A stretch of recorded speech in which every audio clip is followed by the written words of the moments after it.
of these schools. South Africa's Minister of Justice and Constitutional Development, Ngubeni, has raised concern over the number of children who are being trafficked with the help of their parents. Ngubeni received a memorandum of grievances from children who marched to the Constitutional Court in Johannesburg. Ngubeni has welcomed the voices and concerns of children. That we've acknowledged that the issues of gender-based violence is rising. There's quite a lot of issues that we are concerned about, but new phenomenon where mothers are literally commercializing their children, where you find that they are taking money and selling their children. You find so those cases are worrying, because ordinarily previously we used to worry about fathers who are molesting these children or who are raping these children, and therefore mothers going to seek for help and protecting the children. It's a society we must think about how do we ensure generally do we protect children.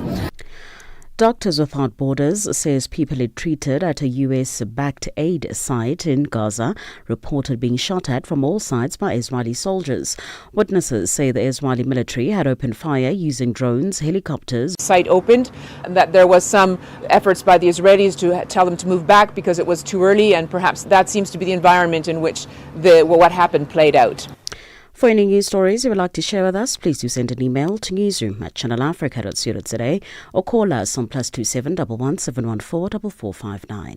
For Channel Africa News, I'm Chulani Tulo Mwebe. SABC News. The African Perspective.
It is 6 minutes after 1 Central African time. Hello.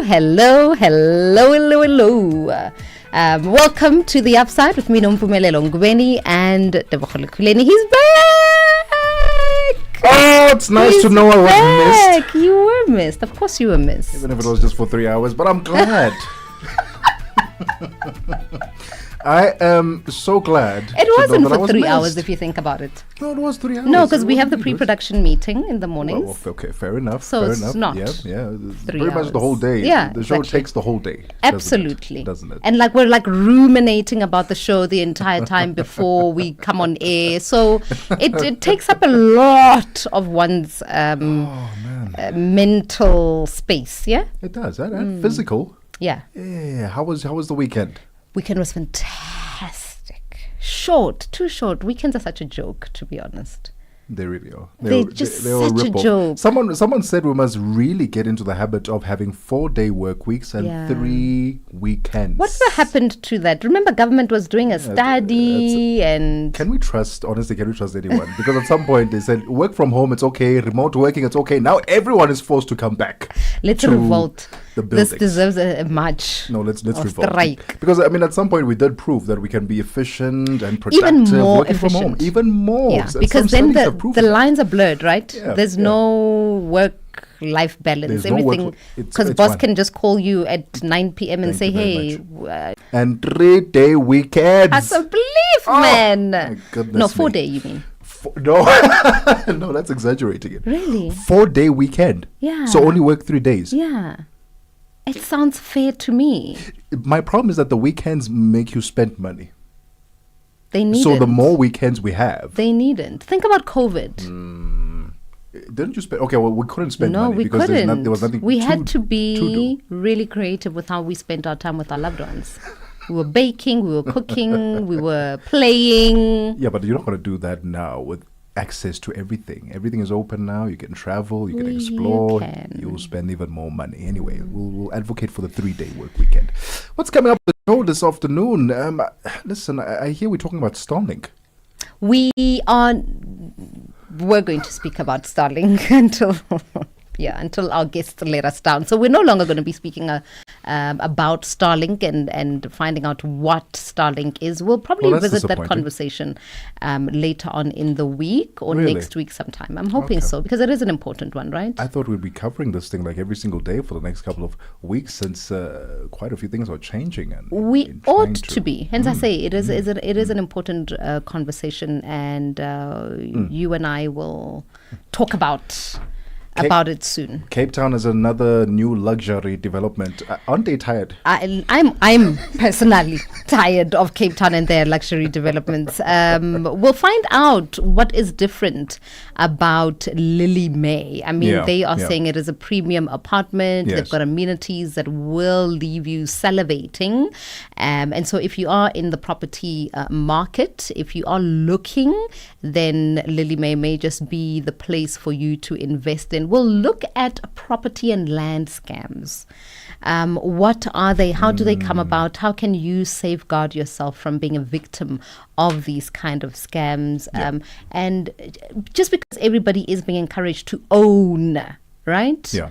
And don't rent and so anything that looks too good to be true, people jump at it because they think, an opportunity for me to own land and property. We've seen so many of those scams where someone says they own a hectare of land, and in that hectare of land, they subdivide it and start selling portions of it to the public. And it's at the most ridiculous rate ever. Like it's on 50,000, only 100,000. You pay that money only to find out that that person doesn't even own that land. So we're going to give you some tips on how to avoid these property scams. Another exciting summit that is coming up is the Big Five Construct SA. It's a 3-day event which they say will boast some 200 vendors this year. So if you are into the construction industry and you want to schmooze and network with some leaders in the sector, this is the one for you. Amazing. From Limpopo, the vendors there. And then we have the Tanzanian trailblazer Abigail Champs ahead of her BET Awards debut. All that coming up. It's 11 minutes past 1 p.m. Central African time. Welcome to The Upside. Africa, meet Abedi. Yeah, that's me. Abedi is a music lover through and through. I really love African music. He's got a taste for all kinds of tunes and spends his days listening to Channel Africa. Guess what? He didn't know. Okay. Channel Africa wants to help Abedi and all music lovers everywhere to discover even more incredible music. That is why Channel Africa is calling on all African musicians to submit their music. Musicians, remember to give us all your relevant information. Make your submissions at music@channelafrica.co.za. Submissions are your chance to be heard on radio. But sadly, they do not guarantee that you will be playlisted. All submissions will be carefully reviewed to see if they meet our station's requirement. Channel Africa, the African perspective. Connecting Africa to the world. The Upside with Mpumi Ngubeni and Tebogo. Bringing you Africa's brightest ideas and untold stories.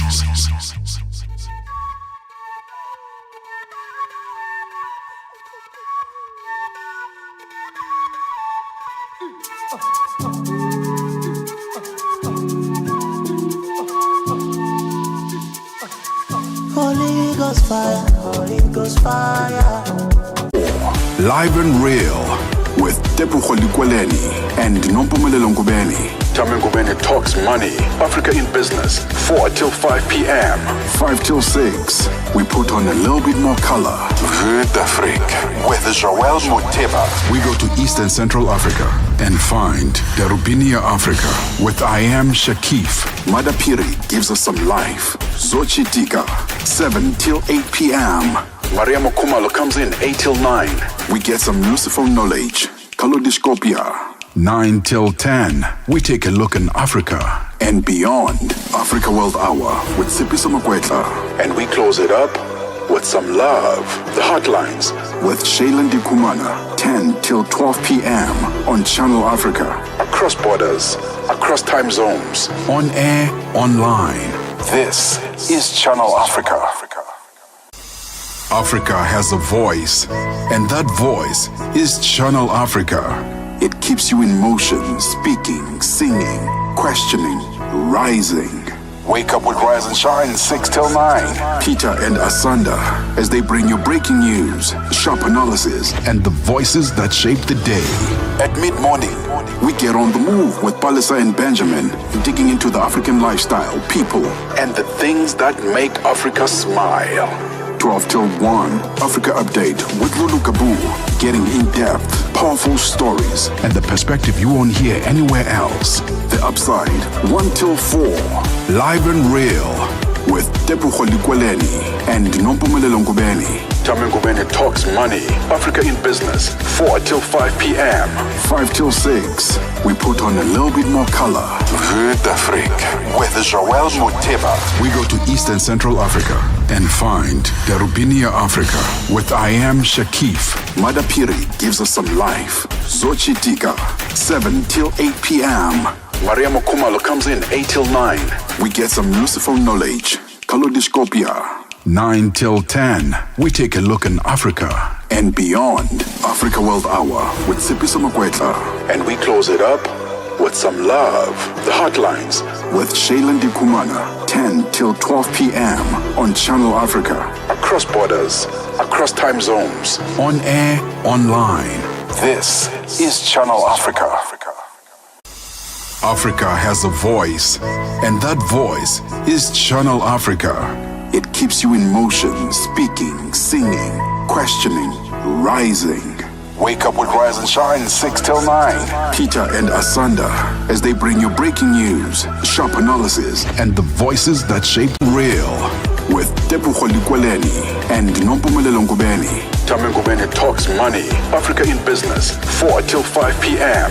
5 till 6, we put on a little bit more color. Vue d'Afrique with Joel Muteba. We go to East and Central Africa and find Darubinia Africa with I Am Shakif. Madapiri gives us some life. Zochitika, 7 till 8 p.m. Maria Mokumalo comes in 8 till 9.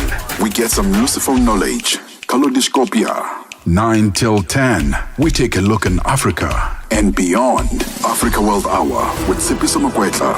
And we close it up with some love. The Hotlines with Shailen Dikumana. 17 minutes after 1 p.m. Central African Time. Welcome to the Monday edition of The Upside with me, Tebogo and Ngubeni. We're coming to you live from sunny and hot Johannesburg. It's scorching. In South Africa. It's scorching, but today, because I don't want to be the moaner. Okay. Always about the heat. I came prepared. You came prepared. I see that. Love the outfit. I reduced the layers. Love the outfit. Thank you. And we'd love to hear from you. How was your weekend? +2763 406 9126. Did you get up to anything? Were you traveling? Were you exploring? Were you at home sleeping? Someone was listening in on radio this morning. Someone was just sleeping the whole weekend. That was them. Like the whole weekend, wake up, have something to eat, series, nap on the couch, then go to sleep properly in the bed, and that was the weekend. That was the routine. And sometimes you need that. No, I was about to say that I was going to judge said person until I remembered that this is sometimes all a person needs, just to rejuvenate your body, your spirit sometimes. Of course, 100%. We're about to get into our first conversation, about star Starlink is the satellite business. Elon Musk's business? By Elon Musk. Yes.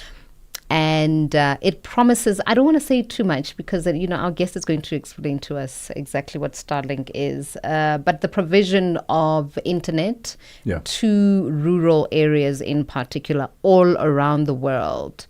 And so we are exploring its implications then, how it will work, pricing, and that's what we're going to be speaking about in this hour. Well, it's supposed to give, access to the internet at low cost, especially in areas remote areas where there is no access to the internet. You think about the rural areas of any country.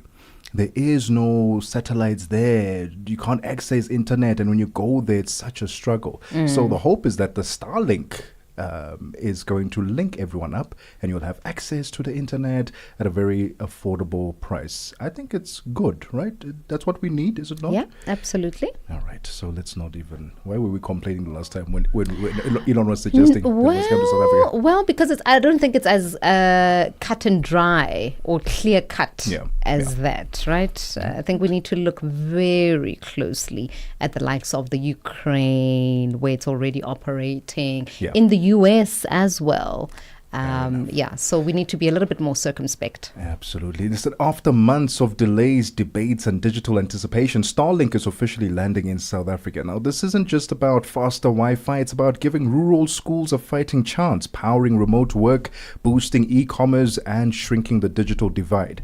But getting here wasn't easy. Licensing, red tape, local ownership issues, and spectrum wars across almost derailed this project and this mission. Now, with rollout finally underway, what does this mean for ordinary South Africans to get and stay connected? We'll be joined by Shepard Mpambela, Chief Computer Scientist at Bantima IT. That conversation is coming up next. It's 20 minutes after 1 p.m. Got something to say? Are you passionate about issues that matter? Do you have a voice that deserves to be heard? Well, we've got the perfect platform for you. Call in or drop us a WhatsApp on +27 63 406 9126, and we will call you back so you could have your say and be part of the conversation. 30 years of age. I just turned 30 on the 15th of November. So that's who I am, It's not just talk, it's your chance to air your views, share your opinion, engage with a community that values your perspective. Follow us on our social media. Visit our website at www.channelafrica.co.za and get ready to share your views on Channel Africa, the African perspective. The upside. On the upside, your voice matters. 21 minutes after 1 p.m. Central African time. Let's talk all things Starlink. As I said earlier, we are joined by Shepard Mpambela, Chief Computer Scientist at Bantima IT. Shepard, thank you so much for your time and welcome to The Upside. Good afternoon and thank you for having me. And good afternoon to your listeners. Thank you, sir, and afternoon to you. Let's talk about what finally cleared that path, because at some point we were having a conversation that Starlink may never find its way to Southern Africa. What cleared that path for us to see Starlink now being brought to the table? So there've been advances in technology as we have all been witnessing across the world. Starlink it's not really new. Shepard, it seems that Starlink might be more needed now than ever before because our connection to you is really struggling. We are struggling to hear you. Are breaking up slightly. Let's try again and see. Okay, can you hear me now? Yeah, I think so. Let's see. Let's try it again. There's a bit of a lag.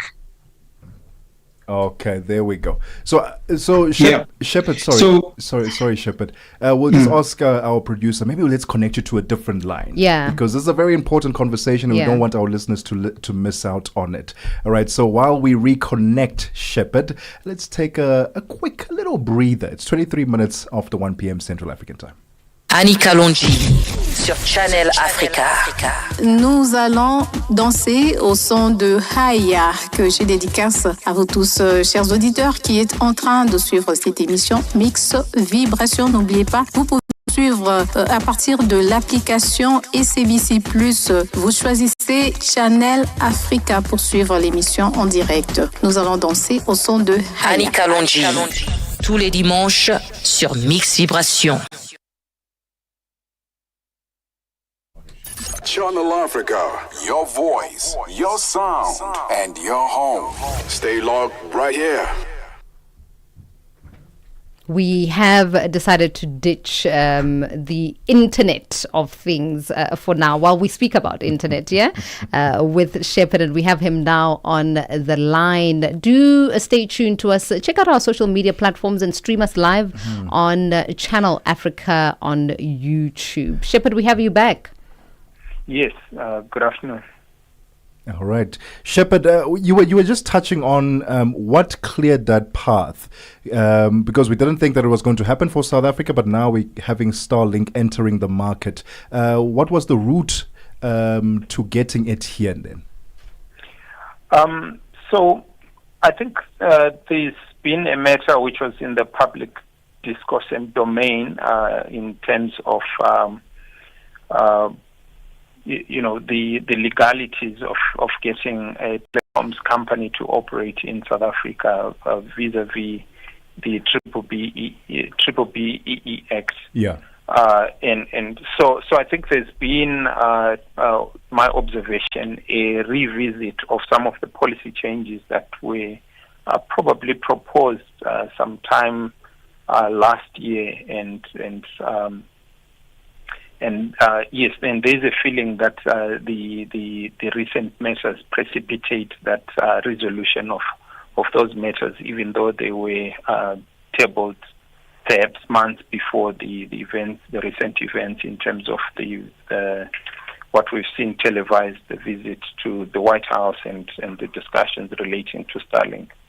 So our analysis, though, is not predominantly on that issue per se, but more of the issue that you were discussing prior to the start of the interview. And those issues, I suppose, are around the inner workings of Starlink and how really it differs from traditional satellite internet services. So maybe let's start there by you explaining to us what exactly it is and the difference, between it and other satellite internet services. Yes. So when we started getting internet from satellite systems, it's been a long time we've been getting internet from satellite systems. I'm sure, those who are familiar with Johannesburg will have seen along the freeway, if you pass Vodacom, there's these big satellite dishes. If you go to Croton Teleport, which is a telecom facility, there's also these big satellite dishes. All these augment or were part of the infrastructure to deliver internet satellite. But these ones were using a technology called geostationary satellite technology, which means that the object in space that these big satellite dishes were pointing to is located at about 36,000 kilometers from the surface of the Earth, quite a distance. So it appears to be stationary, hence the term geostationary orbit. So we could have these fixed dishes that point at the same point in the sky, and we can receive signal. And I think it's the same concept used for services such as DSTV and so forth. And then as technology moved on, and we were able to produce smaller electronics and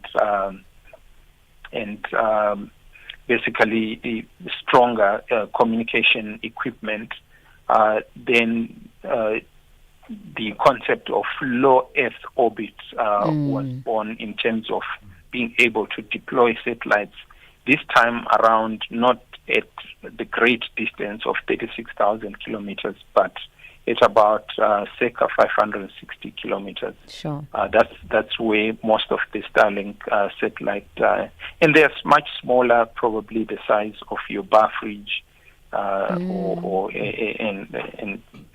so that, which is separate, which is different to the 36,000 kilometer ones, which were probably the size of a bus.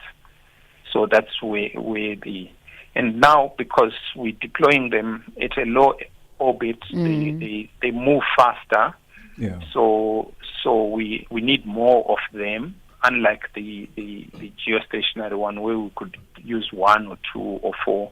But this time we need like lots and lots. So if we look at Starlink, they currently have over 6,000 of those satellites zooming at about 550 kilometers above the Earth at high speed. Well, we are currently in conversation with Shepard Mpambela, Chief Computer Scientist at Bantima IT, to tell us about the introduction of Starlink in South Africa, some concerns that we may have as consumers, and perhaps you want to share those concerns or questions or points of clarity, +2763 406 9126. A question that I have, is it going to be cheaper than the normal Wi-Fi and internet that we have now? Is it going to be, accessible, definitely, but is it cheaper, and the speed of this internet? Especially when in the rural area, you don't want something lagging or being delayed. It's 30 minutes after 1 p.m. Central African time. Let's get the sports news with Figi Lelingwati. Sundowns what a lost weekend. yesterday. Sports on Channel Africa. The African perspective. Good afternoon, guys. We will start with cricket news. Zimbabwe will be missing a few players of their squad for a 4-day warm-up clash against South Africa starting on the 3rd of June. Zimbabwe confirmed the 15-member squad for the warm-up clash on Tuesday in Sussex. Zimbabwe stayed back in England after their historic test match against the hosts to help. Meanwhile, Proteas captain Themba Bavuma says they already know who will play in the World Test Championship final against Australia, scheduled to start on the 11th of June at Lord's. Bavuma and his team left for London on Friday on a mission to win the all-important match and lift a senior ICC trophy for the first time since readmission in 1992. And with a 4-day preparation match against Zimbabwe starting tomorrow, the skipper says himself, coach Shukri Conrad, have already discussed the makeup of the team with small tweaks to be informed by weather and pitch conditions on the day. To be honest with you, it's quite clear from myself and Shukri as to what we want to do. I think Shukri has already said that Rickleton will be in terms of opening. Probably one conversation that we need to have, whether we're going the extra specialist batter, whether it's the extra all-rounder. But I think the makeup of the team, largely we kind of know. The warm-up game is not a trial game, we're definitely not going to use it like that. I think the conditions, I think that's probably the biggest thing that will influence those 1 or 2 spots. And the Nigeria National Sports Commission, NSC, has taken a significant forward step in the preparations for the 2026 National Sports Festival after the commission officially presented the letter of award for the hosting of the games to the Enugu State Government. The leader of the NSC delegation and Director General Bukola Olapade said the Governor Peter Mba-led administration has shown immense dedication in working with the NSC to deliver a spectacular event. Enugu State Commissioner of Sports, Barrister Lloyd Ekweremadu, while receiving the baton from Ogun State, says the coal city would put up sports festival that the athletes would be proud of. Various venues and the issue of accessibility. I think you can rest assured that when it comes to the 23rd edition of the National Sports Festival in Enugu, that adequate arrangements will be made for accessibility. So yes, similar to Ogun State, there will be various facilities and there will be need to move from one place to the other. We have the Games Village in Ogun, which will host some of the events. The Games Village in Obu is a very historic monument. And finally, with athletics, Kenya's Commonwealth Games champion Ferdinand Omanyala was forced to settle for third place in the men's 100 meter during the 2025 edition of the Absa Kipkeino Classic at the weekend. Omanyala clocked 10.07 seconds to finish behind Australian Kennedy Lachlan and South Africa's Bayanda Walaza. The race had been primed as a duel between Omanyala, the fastest man in Africa, and Walaza, the world under-20 champion, but Lachlan got the drop on both of them, powering to his first ever sub-10 race. He clocked 9.98 seconds, while Walaza came in second with 10.03 seconds. There was minor scare at the start when the gun went off twice, signaling a false start. But a green card was brandished. All the three athletes got a clean start, with Lachlan making his early dominance count to beat the pre-race favorites. For any sports stories you'd like to share with us, please send an email to newsroom@channelafrica.co.za or call us on +2711 714 4459. This is Channel Africa Sport with me, Fire Lingwati. Sports on Channel Africa. The African perspective. Are you fluent in French, Chinyanja, Portuguese, and Kiswahili? Are you passionate about radio? And are you looking to work in South Africa? Do you have papers that qualify you to work in South Africa? In that case, we might have an opportunity for you to work for Channel Africa. Send us your CV and demo at newsroom@channelafrica.co.za. Remember, if you don't hear from us within 14 days, it means you have not made it or you have not been selected. Channel Africa, the African perspective. The upside. On the upside, your voice matters. It indeed does matter. So do get in touch with us on our various social media platforms at Channel Africa 1. But now we get a listen on what is happening business-wise across the continent. Tabiso Lehoko standing by.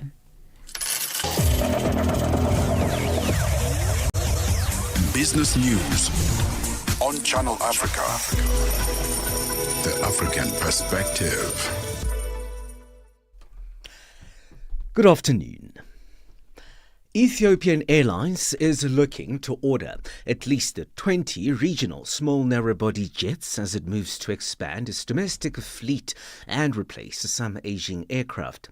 Chief Executive Officer Masfin Tesubekele says they are evaluating 3 aircraft models: the E2 from Embraer, the A220 from Airbus, and the 737 MAX 7 from Boeing. Bekele says that the final order quantity will depend on the type chosen.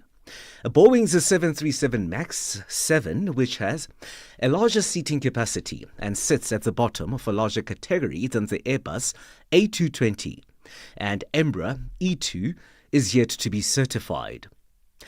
Africa's largest carrier is experiencing strong travel demand but has been constrained by jet delivery delays and the grounding of some aircraft due to engine shortages stemming from supply chain disruptions. The company is also in talks with leases to bring on board some jets to ease capacity constraints. French miner Aramet, the main shareholder in Gabon-based manganese mining firm Comilog, says it will aim to safeguard 10,460 Gabonese jobs sustained by Comilog and Comilog Railway Transport Unit, CETRAG. Despite Gabon's announcement of an export ban on manganese starting in 2029. Aramet says it has noted the government's intention to ban crude manganese exports from 2029. In a statement, the company says it will continue to work with the government authorities in a spirit of constructive partnership and mutual respect. South Africa's Umkhonto we Sizwe Party is demanding an inquiry into the awarding of a multi-million-dollar energy tender to a company linked to a former Eskom Chief Operating Officer Jan Oberholzer. On Friday, Electricity and Energy Minister Dr. Kgosientsho Ramokgopa announced the appointment of 5 preferred bidders under the Battery Energy Storage Independent Power Producers Procurement Program. Out of the 5 available projects, 4 were awarded to Mulilo Energy, which Oberholzer chairs. MK Party's Member of Parliament's Portfolio Committee on Electricity and Energy, Prince Adil Nchabeling, said they've written to the Minister to demand full disclosure within 7 days. We're currently questioning the validity in terms of the selection of the company that was awarded this particular contract and as to what was the reasoning and the merits behind the award. Because there were about 26 other companies that had bidded for this particular contract. So the questions are pertaining to the issues around the selection and the merits around the selection, and the fact that there was no public transparency whatsoever in respect to the selection of the current awarded companies. South African President Cyril Ramaphosa says the government's Basic Education Employment Initiative demonstrates its determination to address the country's high youth unemployment. Under the initiative, about 200,000 people will start working at 200 schools countrywide. In his letter to the nation, Ramaphosa says the aim of the initiative is to develop skills such as time management, teamwork and problem solving among young people. It is a flagship program of the Presidential Employment Stimulus launched in 2020. Busi Bopela reports. The Basic Education Employment Initiative, which resumes after a year's pause, according to the President, brings hope, energy and incomes to areas where opportunities are often out of reach. According to their various skills levels, participants work as curriculum assistants, supporting maths, science and technology, act as care and support assistants, identifying at-risk children, or tackle essential maintenance work. These roles are aimed at supporting the education system and providing real work experience to young people to transition into the labor market. Busi Bopela, SABC News. Stocks and the dollar have slipped as US-China trade tensions bubbled and investors turned defensive ahead of US jobs data and a widely expected cut in European interest rates. Shares in Asian and European steelmakers, which export metal to the United States, dropped in reaction to President Donald Trump's threat late on Friday to double tariffs on imported steel and aluminium to 50%, starting on the 4th of June. The move drew criticism from European Union negotiators. A look at the markets now. The dollar in Nigeria is trading at 1,000 naira 586. Botswana 13.28, Kenya 128 shilling 544, and in Zambia it's at 27 kwacha 66. A look at BRICS countries. In Brazil, the dollar is trading at 5.72. Russia, 77 rubles 48. India, 85 rupees 54. China, 7 yuan 20. And here in South Africa, the dollar will cost you 17 rand 86. $1 is trading at 74 pence to the British pound and 88 to the euro. A look at commodities markets now. Gold is trading at $3,337 and platinum $1,049 per ounce. Brent crude oil is at $64.19 a barrel. For any business stories you would like to share with us, please send us an email to newsroom@channelafrica.co.za or call us on +27 11 714 4459.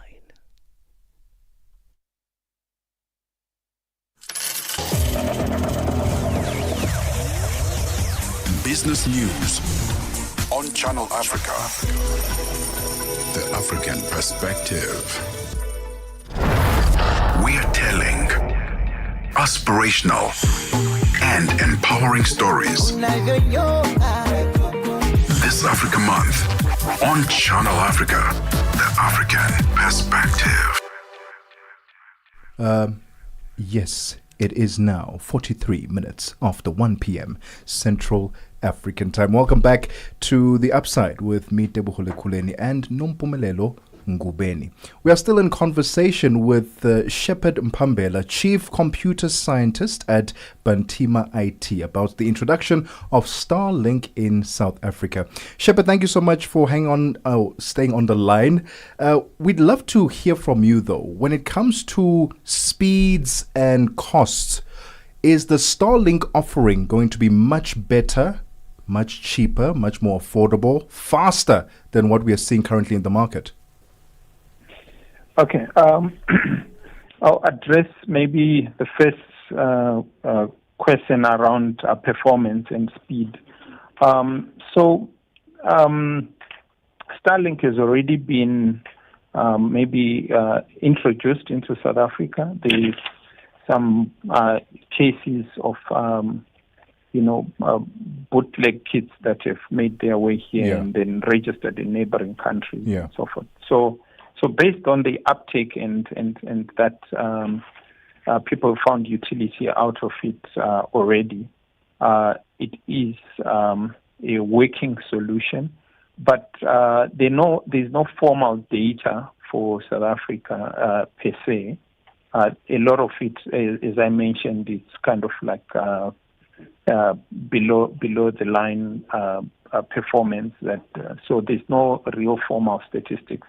But what I can provide is statistics from neighboring countries where, so from a download speed perspective, Starlink can deliver download speeds exceeding 40 Mbps or megs per second.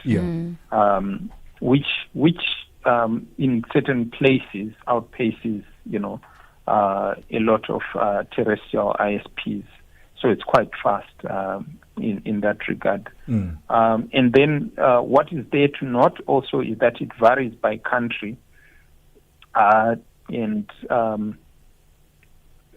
it also and there's a concept called latency. Latency is basically the delay, almost like what we experience when we try to do the video call. So that latency is basically the time that it takes for the packet to leave your computer or your phone to go to that 550 kilometers that we spoke about earlier and bounce back to your phone and or computer. So those latencies vary between it's like 53 milliseconds for Rwanda, 60 milliseconds for Nigeria, and 67 milliseconds for Kenya. So the best examples we've got close to us are Zimbabwe and Mozambique, where the service has also been introduced.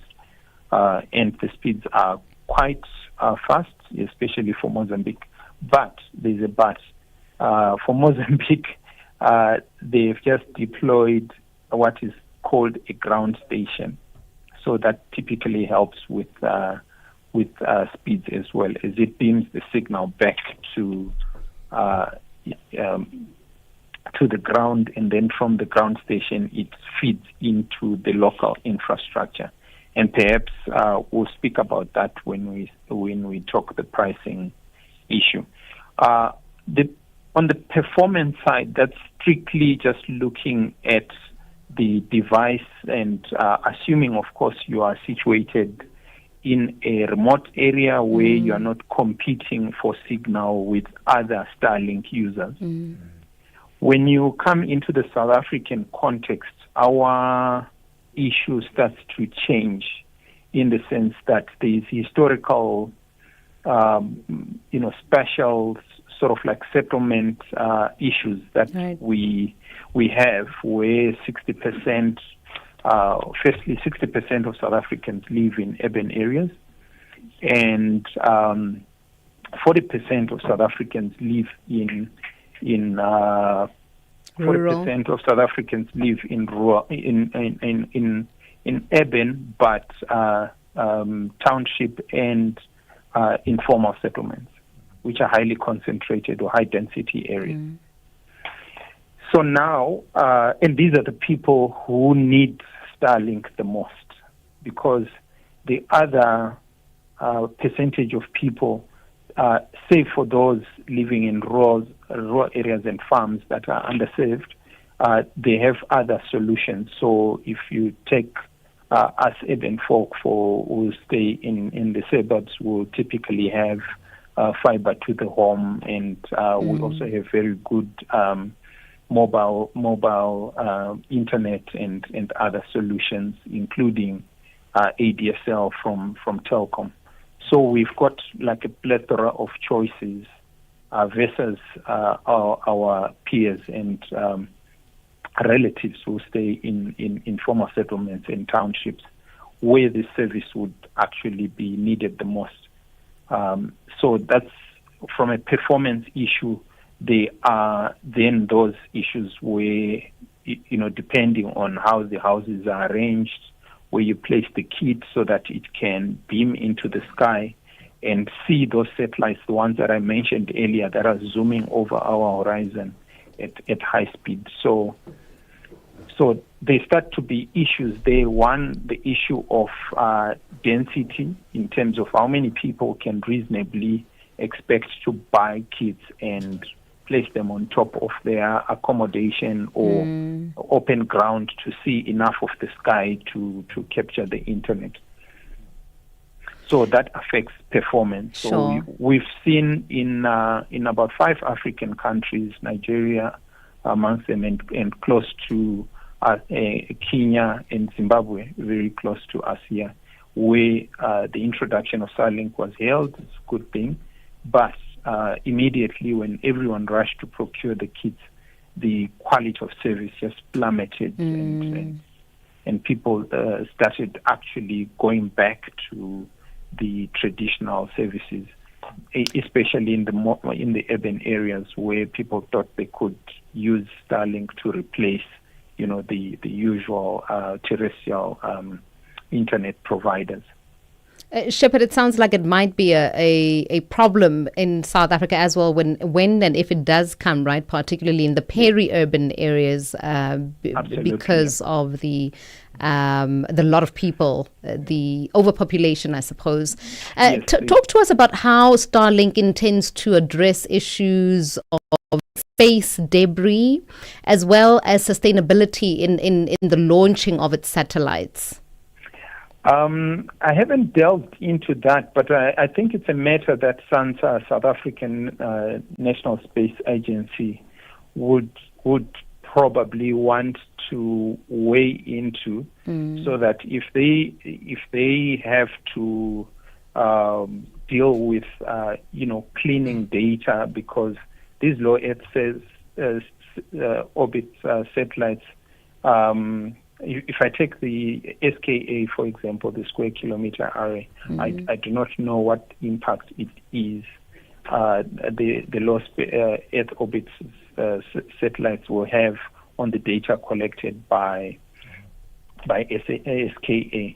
So those are the broader conversations that needs to be had to say if there's going to be an additional effort or cost to filter out the data of or the presence of these LEO satellites over the airspace, or this is not airspace, this is space.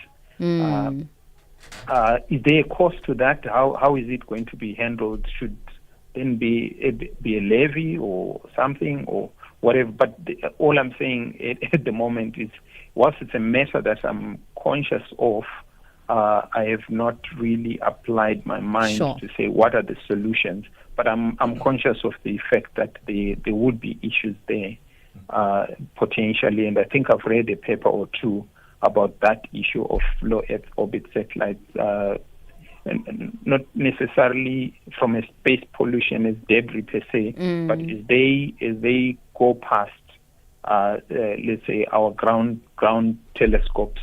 Will pick up that there is another object in front of, the object under observation in space.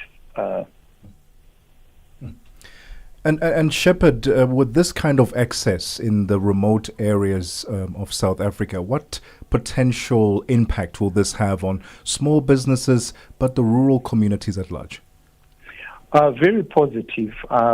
Internet access, particularly quality broadband internet access, has a direct correlation with GDP improvement. So where it is remote, where it is accessible price-wise, because pricing is something that we haven't quite come back to, where there is no contention, where the quality of services can be received, small businesses will be able to have quality, dependable internet access, because maybe terrestrial providers, it's very difficult to run fiber optic or sometimes even 4G or 5G mobile internet to a location, particularly in remote areas. Whereas Starlink, because it's not the only solution, we speak of Starlink all the time, but it's basically a technology which other technology providers are also able to provide. The low Earth orbit satellite technology is able to service remote areas very well. So it's a commendable and transformative technology. We just have these issues, like I mentioned, that are on the ground, and some of them that are inherited from our history of how people were located and housed. So we've got to overcome those, and there are solutions and ideas that's been sort of like bandied around to try and solve those issues. Shepherd, I think it's a conversation that we must revisit once there are governmental developments, right, and regulatory developments with regards to Starlink, because I think that people will stand to benefit from knowing what is it that will work best for them. Thank you so much for your insights this afternoon. Thank you. That is Shepherd Mpambela, and Shepherd is a chief computer scientist at Batima IT, joining us there speaking about Starlink. Let us know what you make of it. Is it a service that you'd be happy to welcome wherever you find yourself? Let us know. It's +2763 406 9126. On social media platforms, it's Channel Africa 1 on X, Instagram, TikTok, and on Facebook, it's Channel Africa without the 1. Live stream us on YouTube at Channel Africa. But for now, it is time for What Caught Your Eye. Tebogo? Really? You want to do this in like 3 minutes? Yeah. Wow. Okay. What caught my eye in 4 minutes was the CAF CAF final last night between Sundowns, Mamelodi Sundowns, and the Pyramids. Let me say. I knew Ntando was. I was praying. I was going to start the show off saying, but because Ntando wasn't here at the start of the show, Ntando, for everybody who's listening, is our technical operator. I sighed a sigh of relief when Ntando wasn't here, because as I was driving, I was like, Lord, the one thing I ask for today is kindness, okay, from my colleagues, because one thing I'm not when Ntando loses is kind. I'm anything but kind. I will rub it. I'll rub the loss in his face. Anything but. So Sundowns lost yesterday against Pyramids in the CAF Champions League. We lost out on our second star. This was shame, man. And this, by the way, was Pyramids' very first CAF Champions League star. Well done to them. But after the first leg, which was in South Africa at Loftus, I felt that Sundowns could have done more in that first leg. Personally, they were not free. 100%. They didn't play as if they were. They didn't play as if they had fans around them. South Africans cheering them on. They didn't play that way. So many missed opportunities, squandered so many chances, and it was a 1-1 draw at the first leg. And then yesterday was the decider. Yesterday was the actual final, and Pyramids won 2-1 with an aggregate of 3-2. At the end of the day, crowning them the champions of Africa. You're having fun. It's the whole of South Africa. Well, not the whole of South Africa. On Twitter or on X, everyone going after Sundowns. Yes, they lost. And these are mostly Kaizer Chiefs fans, by the way. Absolutely. It's always the emptiest vessels that will make the loudest noise. So I'm not bothered. I am irritated at some players, Matthews in particular. I'm irritated at our coach because his lineup smelled to me like he wanted Sundowns to lose. I don't understand his reasoning. No, but this was after the first leg. That's why, and he tried to do funny things. And there was no need. No, there was no need. But you know what? I'll always say, oh, Sundowns, you make me so very proud, so incredibly proud. We lost out on this 1 star, but what we have done is way more than any other PSL team could ever dream of. Okay, so while we did lose out on our second star in Dando, I remain a proud supporter of Bafana Bastille. Well, here's the facts. They are the most winningest team. What is that? They are the most winningest. What does that mean? PSL team in the PSL. Absolutely. Actually, in Africa. Let's just celebrate them. Sundowns have done incredible over the past quite a few years. Right, they've dominated in South Africa quite a bit. So for them to have fallen just that short of getting that trophy. And I feel bad for the Sundowns fans, but y'all are still champions, okay? Absolutely. I'm probably one of the strongest Sundowns supporters because I show up for work even though we've lost. Mashaba, on the other hand, who is that why our social, he is sick. He's probably been hospitalized because he didn't show up for work. He's not showing up for work tomorrow. He's just too devastated to show up for work because of a Sundowns loss. I mean, come on. All right, it's 2 o'clock Central African time. Jolane Tulo Ngwebe is standing by. SABC News. The African Perspective. Thank you, Mpumi. Top stories: Asawa authorities to start digging for bodies following devastating floods in Nigeria, and a Palestinian doctor whose children were killed in an Israeli airstrike in Gaza last month has died. Good afternoon. Authorities will soon start digging out corpses buried underground after deadly floods hit the Nigerian town of Mokwa last week, Thursday. The death toll has now risen to more than 200, while another 500 people are still missing. Local official Musa Kimboku says that rescue efforts had ceased because authorities no longer believe anyone could still be found alive. The floods, said to be the worst in the area for 60 years, swept through the Mokwa districts of Tifin, Maza and Aguwan, Hausawa after torrential rains. Tanzanians have been urged to stream the court proceedings of Chadema leader Tundu Lissu instead of physically going to the courts. The judiciary of Tanzania says the decision to live stream the court proceedings is part of a broader initiative to improve access to justice and strengthen accountability. Lissu is facing 2 charges: treason and publishing false information.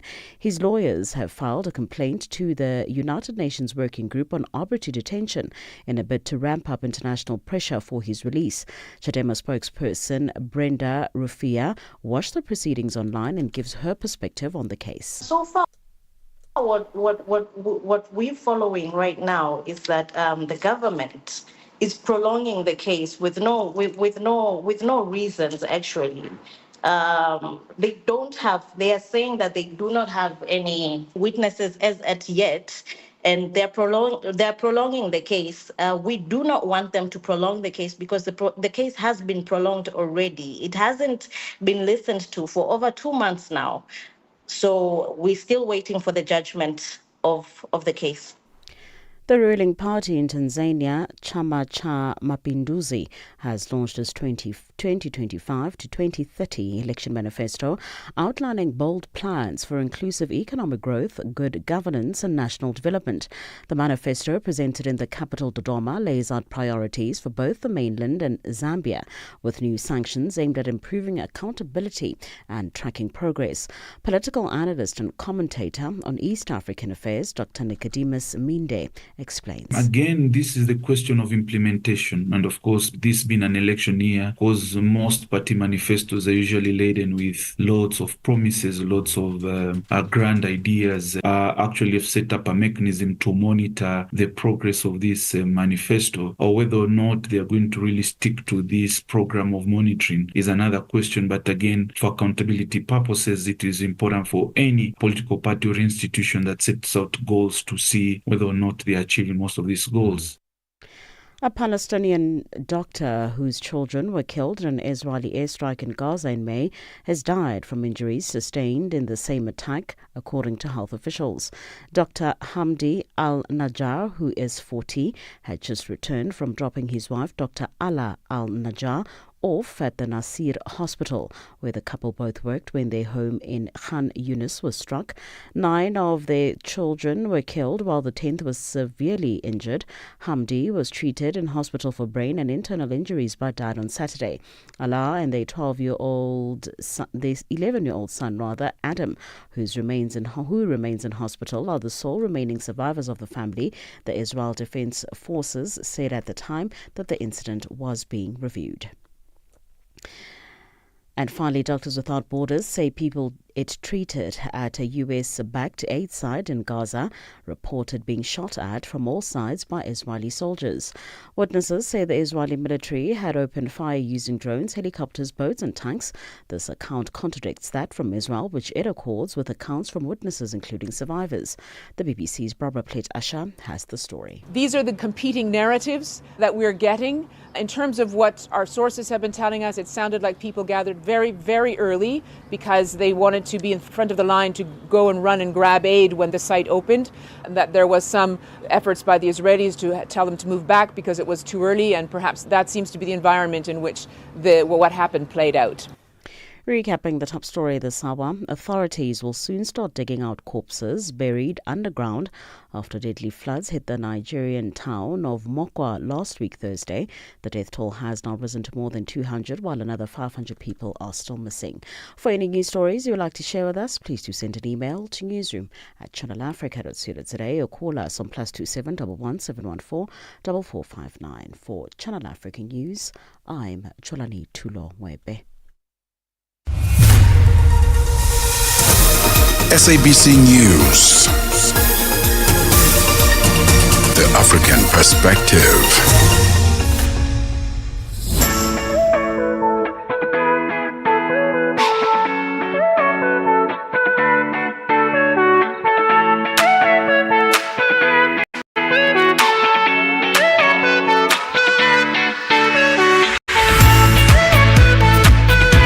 Until 12 p.m. on Channel Africa. Across borders, across time zones, on air, online.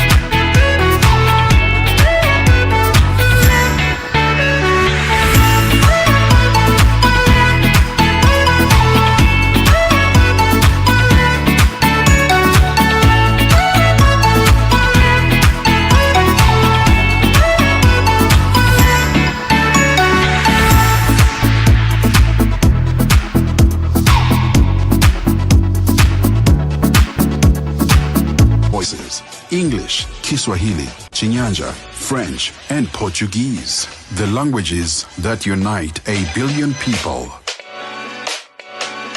We have been there through every shift, every milestone, and every triumph. Not just reporting history, but shaping the conversations that define Africa's future. For brands, media planning, and advertisers, Channel Africa is more than just a platform. It's an opportunity. With 25 compelling shows covering current affairs, sports, business, music, and lifestyle, we deliver an engaging Pan-African Ngubeni. It's the Monday edition of The Upside, and we are about to talk all things property. Are you looking for investment opportunities, particularly in Cape Town, where the returns could be significantly higher than if you were to go anywhere else? Well, then the upcoming conversation is for you. Lily May. It's situated on the popular street, Buitenkant. Have you been to Buitenkant? There isn't Akona, I Oh, haven't been. Yes, wait, you're a proper Cape Town fundi, aren't you? Like, Yeah. Every single street you know.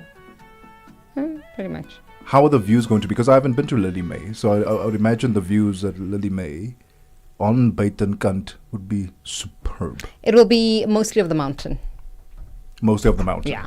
And that's what people want, isn't it? Isn't that a nice view? I mean, all of the ocean? Depends if you're a mountain or ocean person. My problem is, the famous Table Mountain shot. Yeah.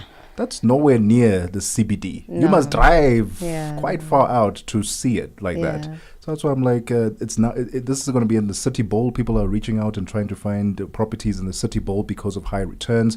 So, in your opinion, being a Cape Townianite, do you think Lily May is going to be the place to be for investors?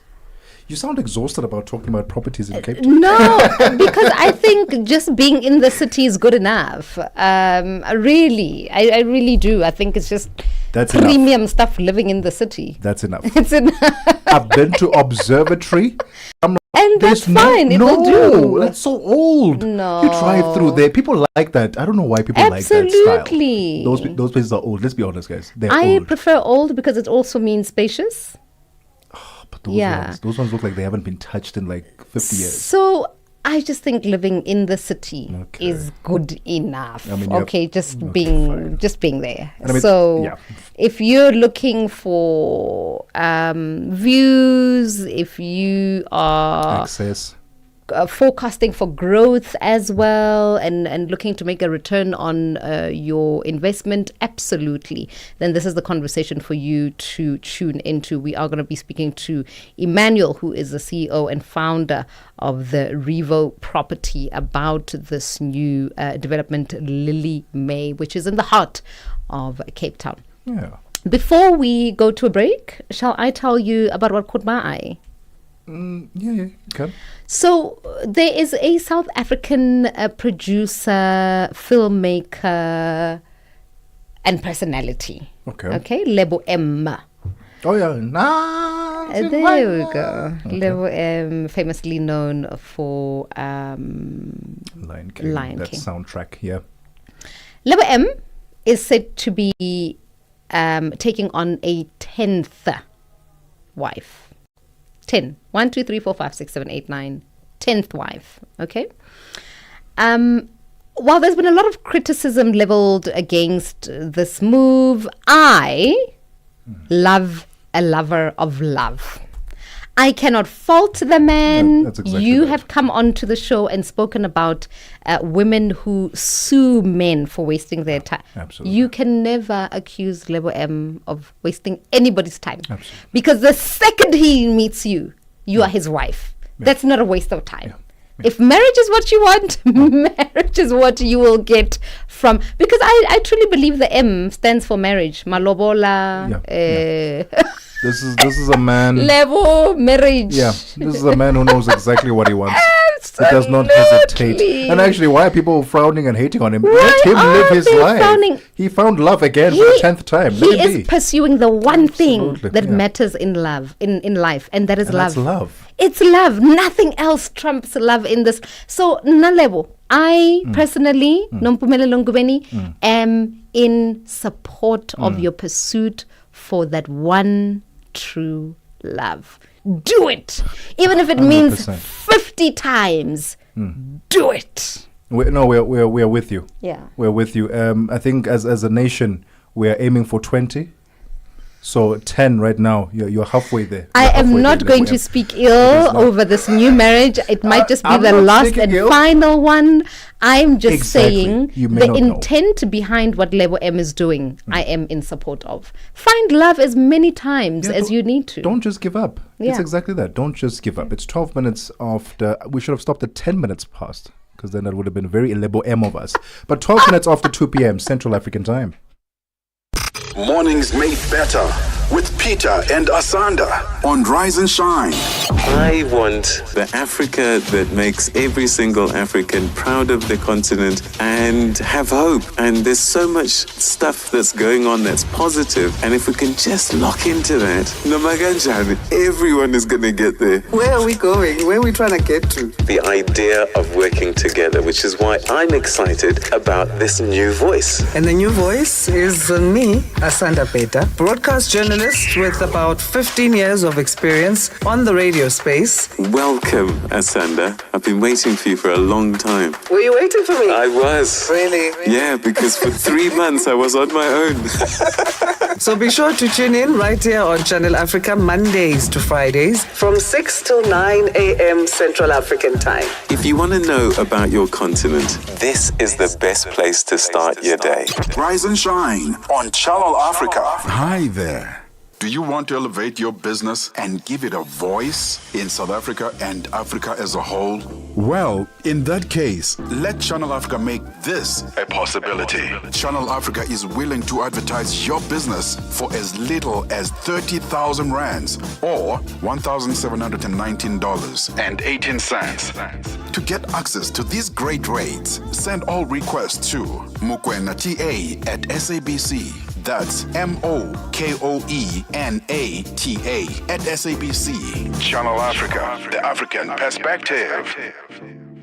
Your afternoons just got even better, fresh and exciting. The Upside, hooking you up with today's news from an African perspective.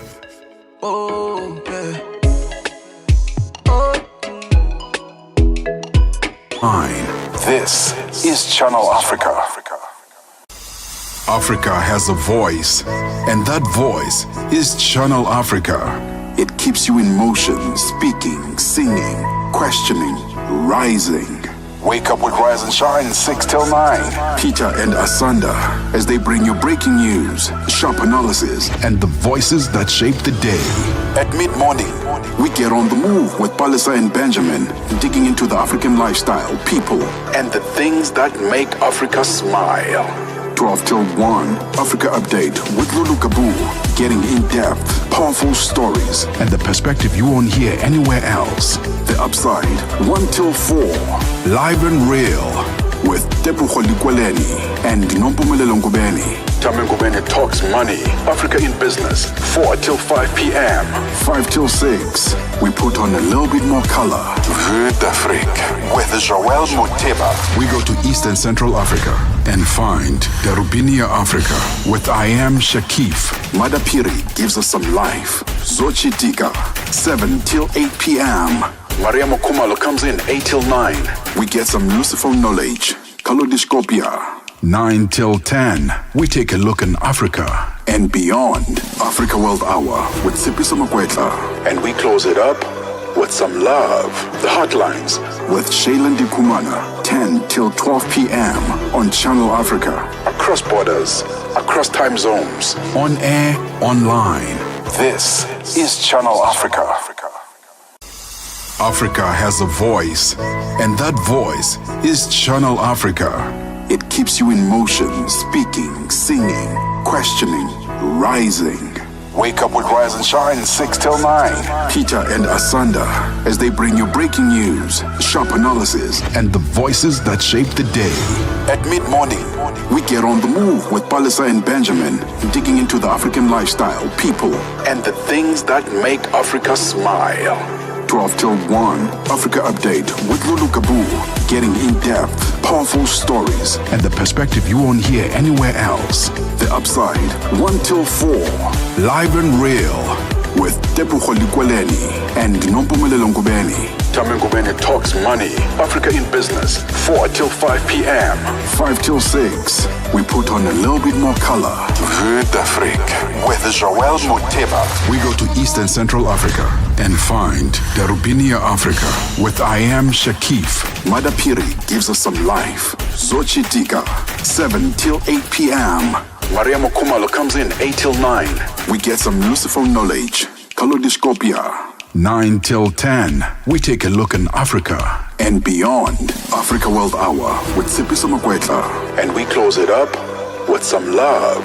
The Hotlines with Shailen Dikumana, 10 till 12. Na Abedi Jean de la Croix. Mara ya kwanza kabisa uliingia studio ulikuwa ni mwaka gani? Ya, nakumbuka mara kwanza nimeingia studio hapa South Africa. Vizuri sana. Ilikuwa ni mwaka wa 2016-17 kama sisahau. Swali kidogo la kizushi hivi hapo Durban watu wanafahamu kama wewe ni mwanamuziki? Ya, hapa Durban watu wengi wananifahamu kwamba mimi ni msanii ambaye anafanya vyema kwenye mambo ya muziki. Okay, vizuri sana. Hongera sana kwa hilo. Naam, tuzungumzie sasa albamu yako ambayo unapanga kuitoa hivi karibuni. Albamu unatoa lini? Ya, albamu itakuwa available, itakuwa tayari next week Saturday, itakuwa tayari. Albamu inaenda na ngoma ngapi? Albamu inaenda na miziki 17. Zilipendwa kila Jumamosi kuanzia saa 12 kamili majira ya Afrika ya Kati hadi saa 1 kamili majira ya Afrika ya Kati. Whatever you want to hear about today's talk, you can only get it on the Upside. Every weekday, 2 to 5 p.m. Central African Time.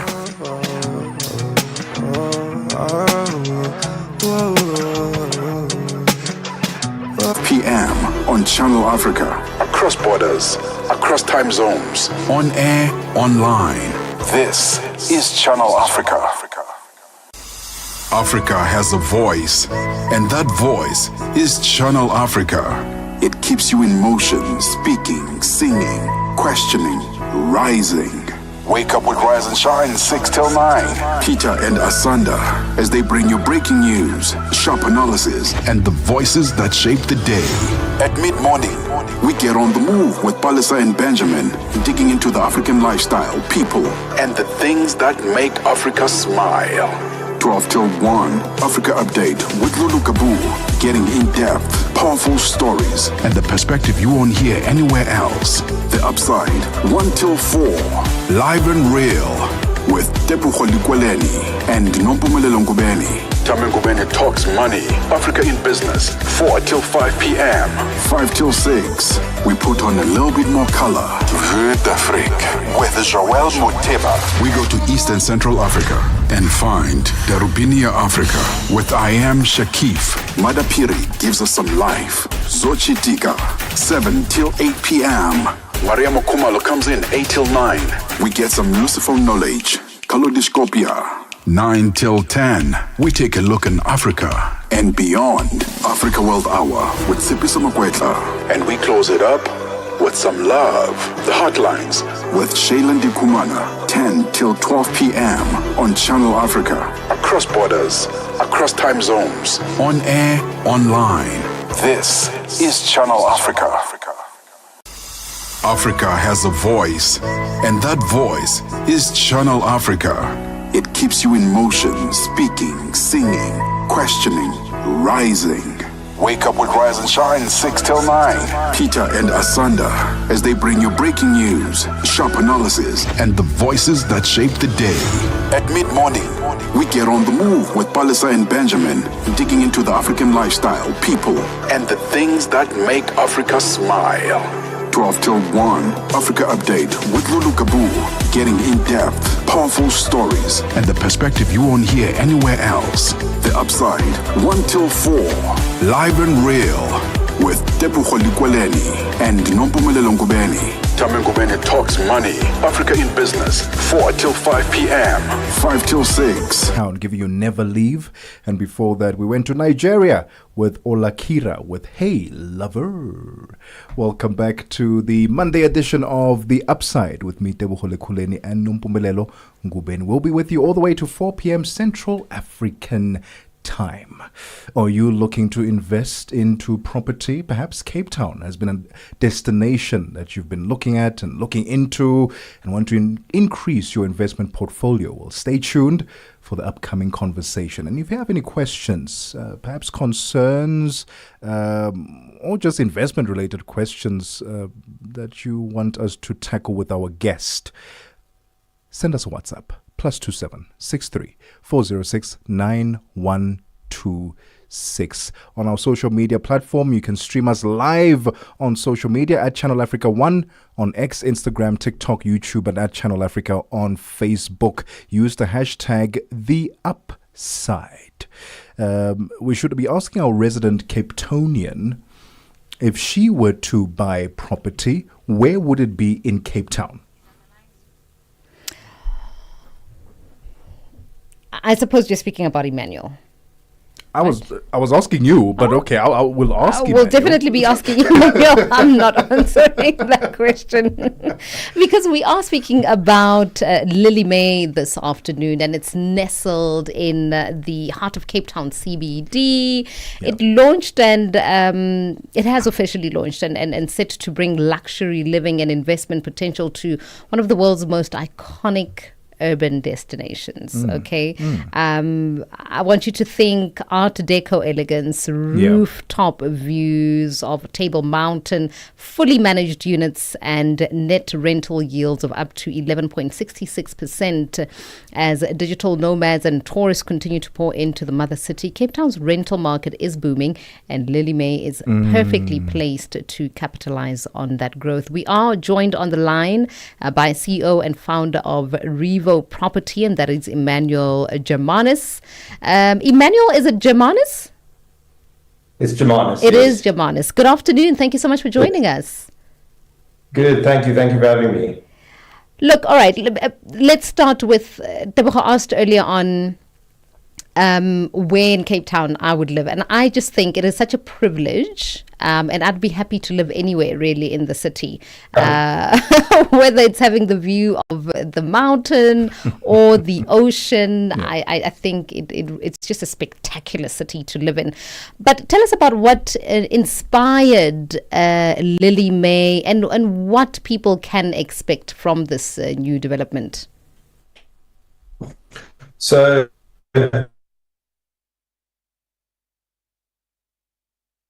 oh dear, Emmanuel, we are losing you there. I'm sure it's that lag that we were experiencing the first time around. Let's see if we can hear you now, Emmanuel. Okay, we're going to take Emmanuel back to the producer and try to get him on a better line because it seems that we are having no joy with our internet connection this afternoon. When we come back, we will continue our conversation with Emmanuel. Ahoy, matey! Captain here to help, right, boys? Set sail with us on a digital voyage like no other. Channel Africa has a treasure trove of awesomeness. That is our website and social media pages. Tell me, why are you here? We want you to be part of our adventure. The winds are changing, Captain. And this time... Imagine a world where curiosity knows no bounds, where entertainment meets enlightenment, and every click leads to the African perspective. Visit us on our website, www.channelafrica.co.za, or follow us on Instagram or on X at Channel Africa 1. Go on, like us on Facebook at Channel Africa 1. So, spread the word. Tell a friend that Channel Africa's online variety is what they need on the web. Channel Africa, the African perspective. The upside. On the upside, your voice matters. All right, it's 25 minutes after 2 Central African time. We are still in conversation with the CEO and founder of Revo Property, Emmanuel Germanis. Emmanuel, you were just telling us about the architectural inspiration of Lily May and how it contributes to the urban trends and design of the city. So I think with Lily May, there was quite a big difference here. A lot of the newer buildings that have been going up are quite square, a lot of glazing and glass. And the idea behind Lily May was to portray this very boutique, Art Deco inspired building. So when the architects, looked at the building and what could be done, I think there was this element of bringing some charm into a new building. So I think that's been a lot of the thought behind the building. If I look at it compared to a lot of the newer buildings that have gone up, it's very different. It's very boutique. It's very charming. Sure. And you can see that right from the lower ground floor where that activates the building, right through to the top of the rooftop pool and bar area. That sounds amazing. For those who are looking to buy for investment opportunities or for investment reasonings or reasons, what returns are they looking at?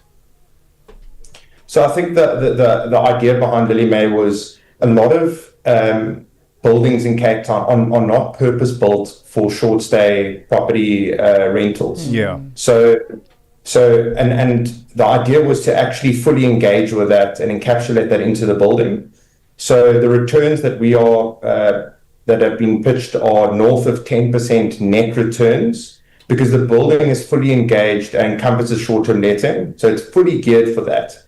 So that's why the architects and the developers decided, we need to bring an element of hospitality into the building. There needs to be a rooftop bar. There needs to be a pool. There needs to be a food and beverage components on the ground floor. And the apartments inside need to speak the language of a guest. So that's why, the returns that we've pitched are very much centered towards the short stay guest. And then from a long-term capital appreciation point of view, Cape Town's been really delivering on appreciation. We've seen year after year in some areas like the CBD itself, north of 10%. So I think all in all, you're looking at a double-digit yield, north of 10%, just on the income side, and I would say conservatively 8 to 10% on the capital appreciation side. Sure. Those are quite significant gains, Emmanuel. To what extent has the digital nomad trend and international guests coming through to the city influenced the short-term stay trend? So interesting enough, with a lot of more international direct flights coming into Cape Town, we've seen a lot more people come into Cape Town, not typically just for a holiday, but actually a bit more for that. So staying for a month and longer to live and see what's in Cape Town. And I think the big thing here is that, typically the short-term traveler who was typically a guest has now converted into more of a longer stay guest. So we're seeing them stay for a month and longer. Cape Town's been very well marketed abroad. So being voted the best city in the world, best food destination in the world, Boulders was voted the second best beach. So there's so much pulling and attracting younger people to come to Cape Town.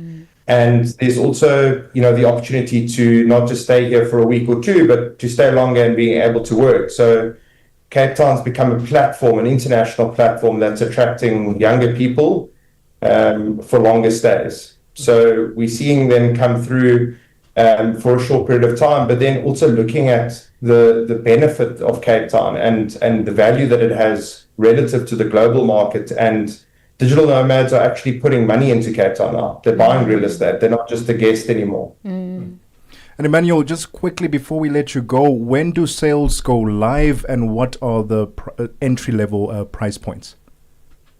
So sales go live from the 12th of this month. One can reserve and buy an apartment on our website. The apartments start at just under 1.75 million. Which makes it attractive not just for the offshore foreign market, but the local market too. And sales will go live on the 12th at 12 o'clock. Emmanuel, we'll be in the city soon. We'll definitely come around and check it out. Cool. Love to have you guys. Thank you for your time. It's CEO and founder of Revo Property, Emmanuel Jamanis there. And we're speaking about the Lily May development. Check it out if you happen to be in the city or even online. As he says, you can buy property or an apartment off their website. It's 31 minutes after 2 Central African time. Let's not waste any more time. Fikile Lengwati standing by. Sports on Channel Africa. The African Perspective.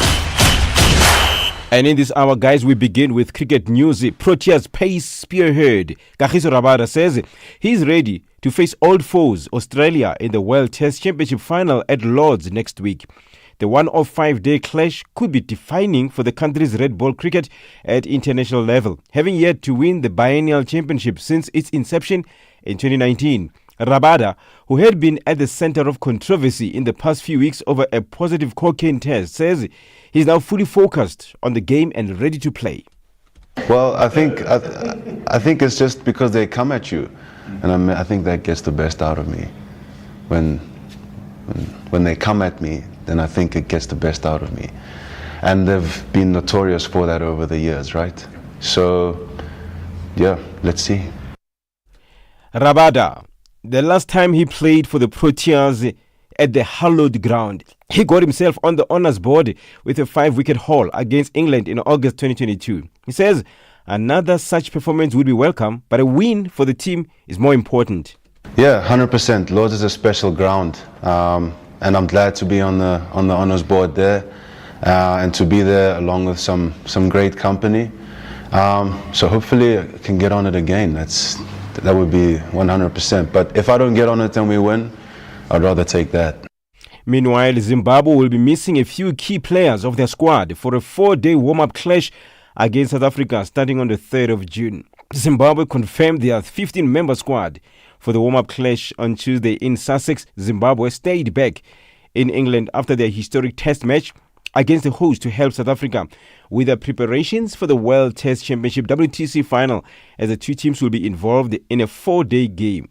While Blessing Mozarabani is in India with the Royal Challengers Bangalore for the playoffs, Sikandar Raza is prepping for the Major League Cricket MLC, and Richard Ngarava has been given the rest. And the National Sports Commission, NSC of Nigeria, has taken a significant forward step in preparation for the 2026 National Sports Festival after the Commission officially presented the letter of award for the hosting of the Games to the Enugu State Government. The leader of the NSC delegation and Director General Bukola Olapare said the Governor Peter Mbah-led administration has shown immense dedication in working with the NSC to deliver a spectacular event. Enugu State Commissioner of Sports, Barrister Lloyd Ekweramadu, while receiving the baton from Ogun State, says the coal city would put up sports festival that the athletes would be proud of. Various venues and the issue of accessibility.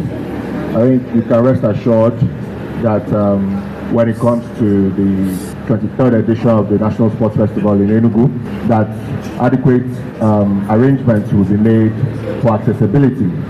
So yes, similar to Ogun State, there will be various facilities and there will be need to move from one place to the other. You know, we have the Games Village in Ogu, which will host some of the events. The Games Village in Ogu is a very historic monument. For any sports stories you'd like to share with us, please send an email to newsroom@channelafrica.co.za or call us on +2711 714 4459. This is Channel Africa Sport with me, Fikile Lungwati. Sports on Channel Africa. The African perspective. Africa. It's time to plug into the heartbeat of the continent. Tune in to Channel Africa, your go-to radio station that broadcasts in 5 different languages. L'Afrique du Sud célèbre la journée nationale du Kabla hujaitwa kwa jina la Double K or more of our forests have been destroyed. Tamo kutuli branchi ndi Partido Africano da Independência da Guiné. Channel Africa represents every corner of this amazing land. From Lagos to Cape Town, Nairobi to Dakar, we've got you covered with the freshest news, music, and cultures. So, turn up the volume, feel the rhythm.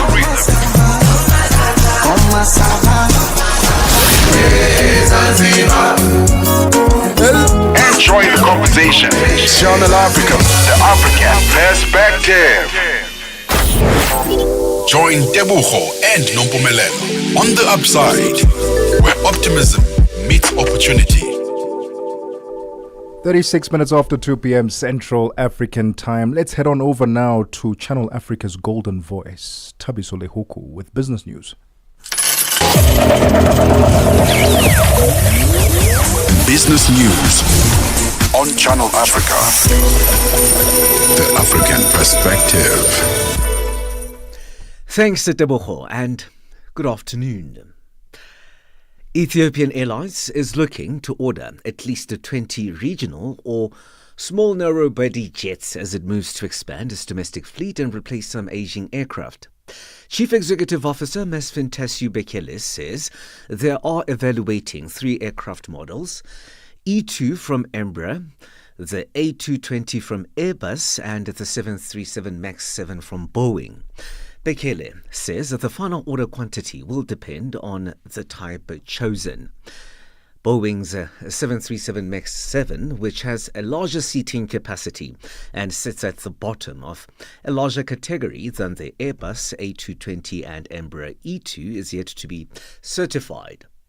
Africa's largest carrier is experiencing strong travel demand but has been constrained by jet delivery delays and the grounding of some aircraft due to engine shortages stemming from supply chain disruptions. The company is also in talks with leases to bring on board some jets to ease capacity constraints. South Africa's Deputy President Paul Mashatile says poor performance of state-owned enterprises was due to political interference. Mashatile has warned that this creates a toxic environment that hinders good governance and discourages professional integrity. Speaking at a high-level roundtable, he said institutional instability, poor accountability, and blurred lines between policy and implementation are eroding public trust, scaring off investors and damaging the country's global reputation. Political interference in administrative decisions across government and state-owned enterprises, particularly appointments, procurement, and financial management, creates a precarious environment, making even our most qualified professionals hesitant to serve. South Africa's Umkhonto weSizwe Party is demanding an inquiry into the awarding of a multi-million-dollar energy tender to a company linked to former Eskom Chief Operating Officer Jan Oberholzer. On Friday, Electricity and Energy Minister Dr. Hosien Soramokgopa announced the appointment of 5 preferred bidders under the Battery Energy Storage Independent Power Producers Procurement Program. Out of the 5 available projects, 4 were awarded to Mulilo Energy, which Oberholzer chairs. MK Party's Member of Parliament's Portfolio Committee on Electricity and Energy, Prince Adil Nchabeleng, says that they have written to the Minister to demand full disclosure within the next 7 days. We're currently questioning the validity in terms of the selection of the company that was awarded this particular contract and as to what was the reasoning and the merits behind the award. Because there were about 26 other companies that had bidded for this particular contract. So the questions are pertaining to the issues around the selection and the merits around the selection and the fact that there was no public transparency whatsoever in respect to the selection of the current awarded companies. French miner Aramet, the main shareholder in Gabon-based manganese mining firm Comilog, says it will aim to safeguard the 10,460 Gabonese jobs sustained by Comilog and Comilog Railway Transport Unit CETRAC, despite Gabon's announcement of an export ban on manganese starting in 2029. Aramet says it has noted the government's intention to ban crude manganese exports from 2029.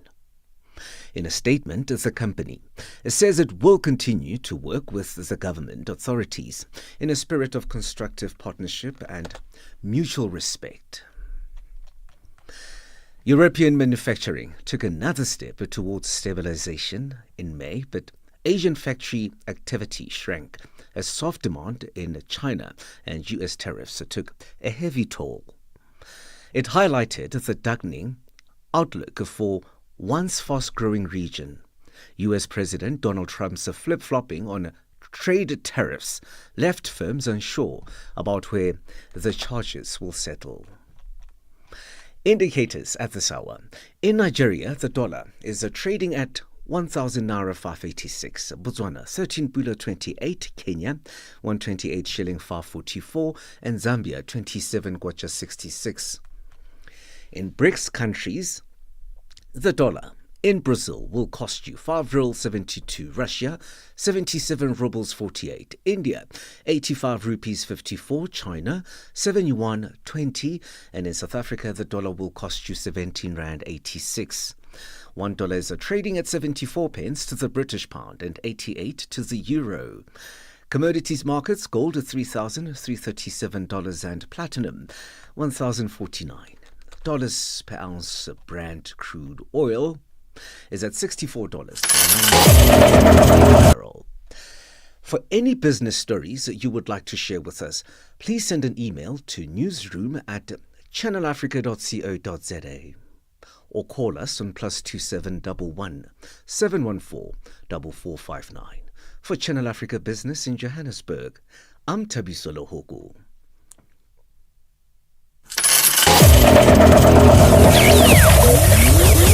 Business news on Channel Africa. The African perspective. The upside. On the upside, your voice matters.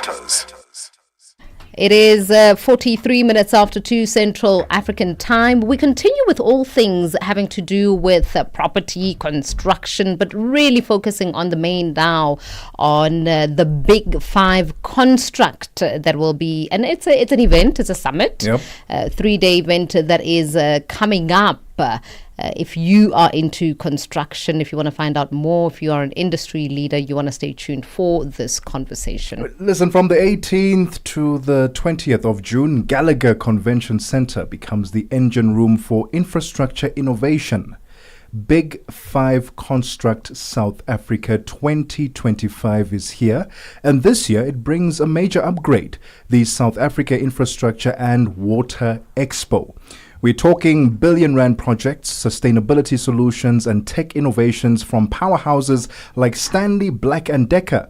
From transport to water security, it's where Africa builds the future, and the future is now. We're currently joined on the line by Tracy Lieber, Event Director of the Big Five Construct South Africa 2025. Tracy Lee, thank you so much for your time and welcome to The Upside. Thank you so much for having us. Let's talk about what's new and different about this year's Big Five construct. Well, I think you've already mentioned it. We are launching the South African Infrastructure and Water Expo. It's a very exciting time for the event. We've grown, this is now our 12th edition. So we are now looking towards the infrastructure and water sector to grow that with our forum and give it its own expo and collaborative forums and engaging platforms, etc., for people to get involved in.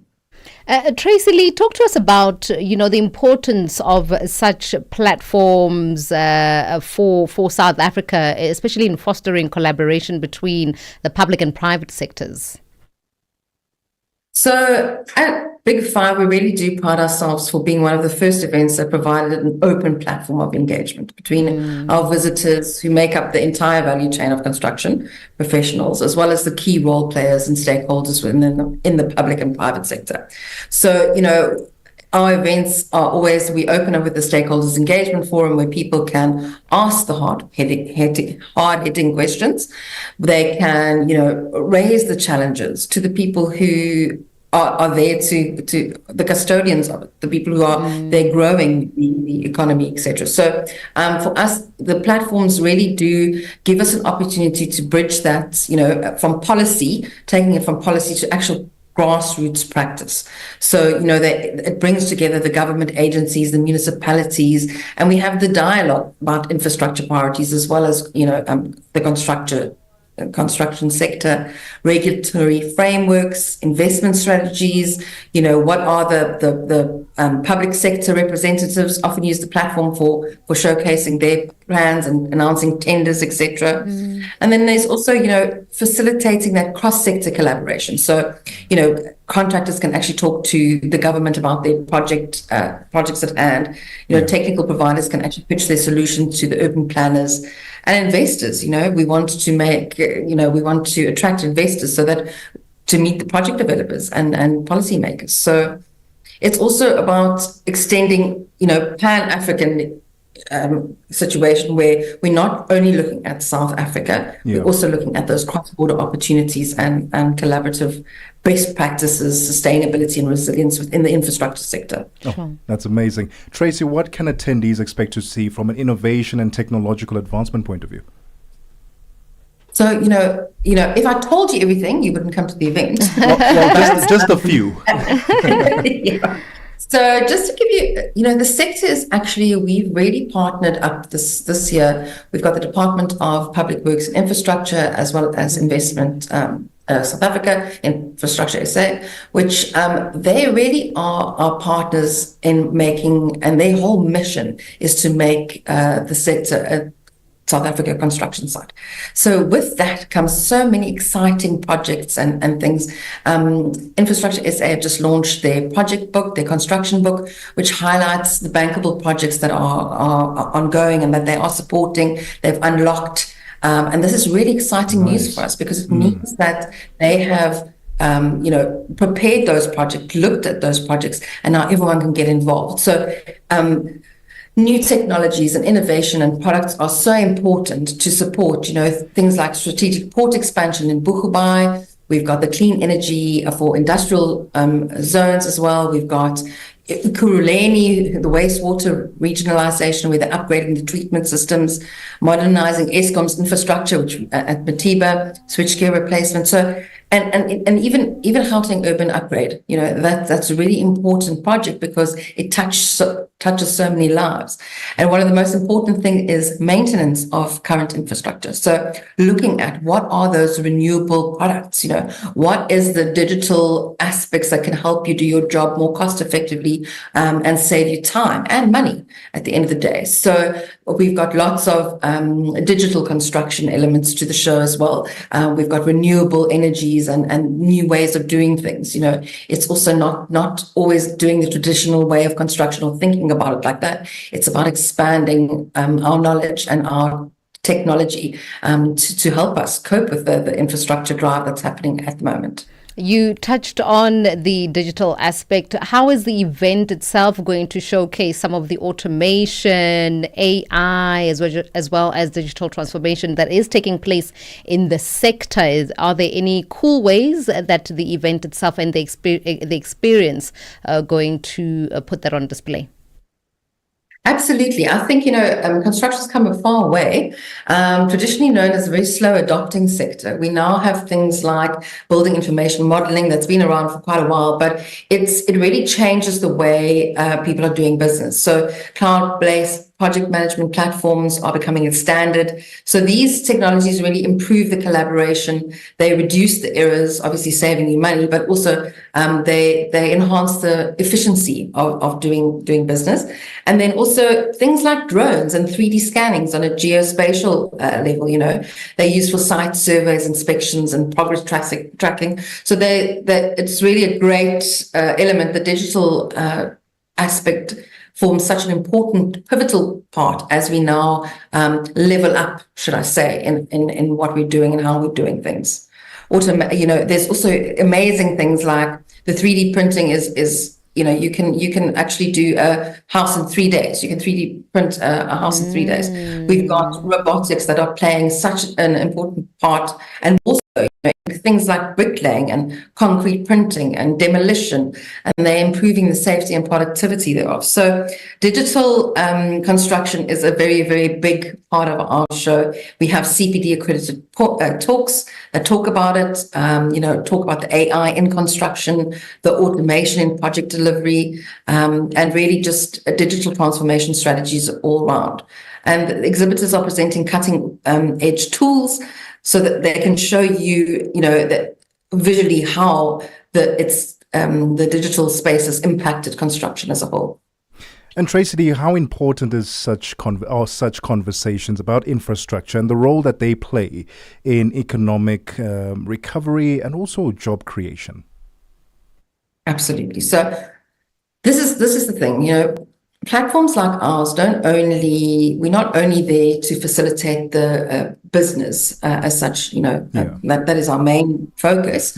However, we are also there to facilitate economic growth. So we are there to make sure that we are giving these platforms for the partnerships, the cross-border opportunities.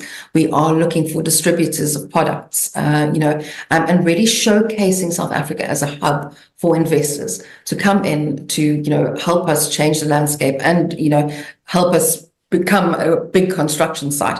But at the end of the day, it also drives that man on the street. It gives the man on the street the opportunity for employment. And that, construction is such an infrastructure, is such a big driving force in that space. With the big projects, we can literally change the way people live and get food in people's tummies. It's that grassroots level that we're aiming for, all the way to the top. And it starts at the top. So the forums like these, while they are great, we are very cognizant of the fact is that we don't want to be just all talk. Can't just all be about talk on a high level. It's got to touch the man on the street. That is a key component of events like these. Tracy Lee, tell us about those who are interested in attending. How do they go about do so, and who is it who's primed to attend? Right. So we have twofold. Our audience members are made up of your contractors. So there's the contractor side of things, and then there's the construction professionals. So those are the architects, quantity surveyors, engineers. They are the guys who come in for the CPD points. Now, our contractors, we also have participation on that side of things. We have the talks where they learn how to run their businesses better, where they learn about tenders and things like that. And I think it's such a wide value chain that there's something for everybody. We've got heavy plants and machinery vehicles on display. We've got, as you call the digital aspect. We've got building materials and tools. We've got cement producers, like everything you can think of is there. So if anyone wants to get involved, I would encourage them to go and visit our website, which is the big 5, the number 5, southafrica.com. Right. And Tracy Lee, can people buy tickets online or can they buy them at the door? Right. So here's the kicker. Is that because we are, as I was talking about the grassroots level, there are no barriers to entry. So it's free to attend for everybody. Wonderful. So even if you're a little bucky builder and you just want to see what's out there, you are welcome to join us. We are there to kind of uplift everybody in the sector so that everybody gets a chance to be part of it.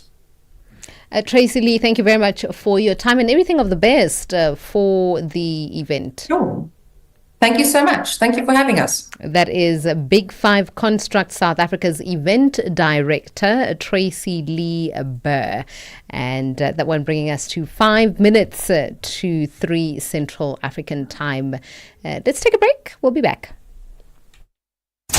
Call us on +27 63 406 9126. I can see my whole world changing. And contribute to the conversation. The Upside. On the Upside, your voice matters. Something happened in the middle of the night. If I came inside without a sound, suddenly my life was turning upside down. All that I could feel was pain, and strangers came and took my soul away. Like a deadly hurricane, I know my life will never be the same.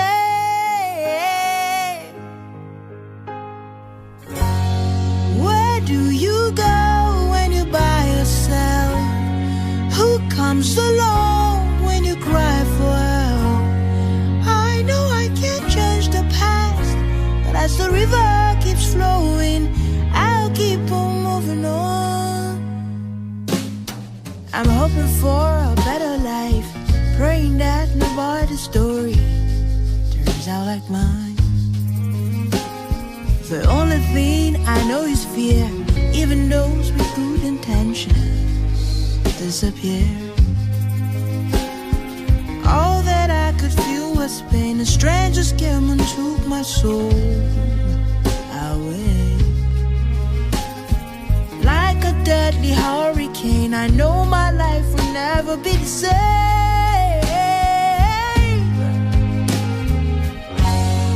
Where do you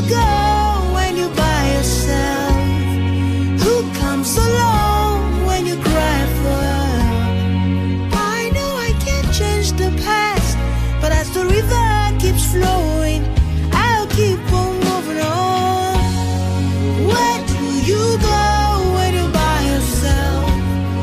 Who comes along when you cry for help? I know I can't change the past, but as the river keeps flowing, I'll keep on moving on.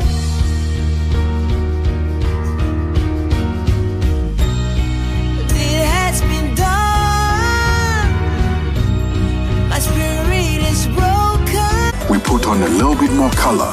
Vue d'Afrique with Joel Moteba. We go to East and Central Africa and find Darubinia Africa with I Am Shakif. Madapiri gives us some life. Zochitika, 7 till 8 p.m. Mariamo Kumalo comes in 8 till 9. We get some Lucifer knowledge. Kalodiscopia, 9 till 10. We take a look in Africa and beyond. Africa World Hour with Sipiso Makwetla. And we close it up with some love. The Hotlines with Shailen Dikumana, 10 till 12 p.m. on Channel Africa. Across borders, across time zones, on air, online. This is Channel Africa. Africa has a voice, and that voice is Channel Africa. It keeps you in motion, speaking, singing, questioning, rising. Wake up with Rise and Shine 6 till 9. Peter and Asanda as they bring you breaking news, sharp analysis, and the voices that shape the day. At mid-morning, we get on the move with Palisa and Benjamin, digging into the African lifestyle, people, and the things that make Africa smile. 12 till 1, Africa Update with Lulu Kabu, getting in-depth, powerful stories, and the perspective you won't hear anywhere else. The Upside, 1 till 4, live and real, with Tebogo and Ngubeni. Ngubeni talks money, Africa in business, 4 till 5 p.m., 5 till 6. We put on a little bit more color.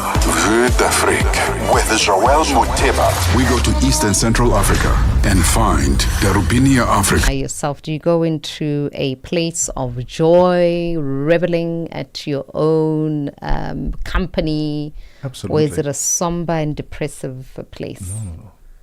It's a happy place. It's a joyful. Wonderful. You get to think, get to breathe, get to just cast all the cares onto nature. Well, that's what I do. So I go on a game drive. But by myself, even better. I love it. Yeah. I love it. What about you? You seem like you want company. Oh, no. No, actually you don't. You don't know me very well. No, you don't. I was actually just being nice. I You don't. love my own company so much. I have the best fun when I'm alone. I find that people who do enjoy their company are even better with people. That's true. Right? Because that which is inside of you, you extend outwardly. So, yeah, if you just reflect on that, if you're not too happy alone. That one is Moving On by Asha, and it is 3 o'clock Central African time. Jwalane Tulongwebe is going to give us the very latest in continental as well as global news. SABC News. The African Perspective. Thank you, Mpumi. Top stories: a fatal bus incident in Nigeria, and the Ukrainian and Russian delegations arrive in Istanbul for their second round of direct peace talks. Good afternoon. At least 9 people have been killed in a blast at a bus park in northeastern Nigeria. The incident has been blamed on a bomb planted by suspected militants who have stepped up attacks in Borno State. Lawmaker for the area, Abdul Karim Lawan, who is also Speaker of Borno State Assembly, said Mairi Rari village was now largely deserted due to frequent attacks by Boko Haram and Islamic State West Africa province, who are also increasingly using improvised explosives. Borno State Police spokesperson Nahum Kenneth Daso confirmed the incident, but said he had no further details. Borno has been the heartland of the Islamist insurgency for the past 16 years, which has killed thousands of Nigerians and driven tens of thousands from their homes. Authorities will soon start digging out corpses buried underground after deadly floods hit the Nigerian town of Mokwa last week Thursday. The death toll has now risen to more than 200, while another 500 people are still missing. Local officials Musa Kimboku says that rescue efforts had ceased because authorities no longer believe anyone could still be found alive. The floods, said to be the worst in the area for 60 years, swept through the Mokwa districts of Tifin, Aza and Anguwan Haswa after torrential rains. Tanzanians have been urged to stream the court proceedings of Chadema leader Tundu Lissu instead of physically going to the courts. The judiciary of Tanzania says the decision to live stream the court proceedings is part of a broader initiative to improve access to justice and strengthen accountability. Lissu is facing 2 charges of treason and publishing false information.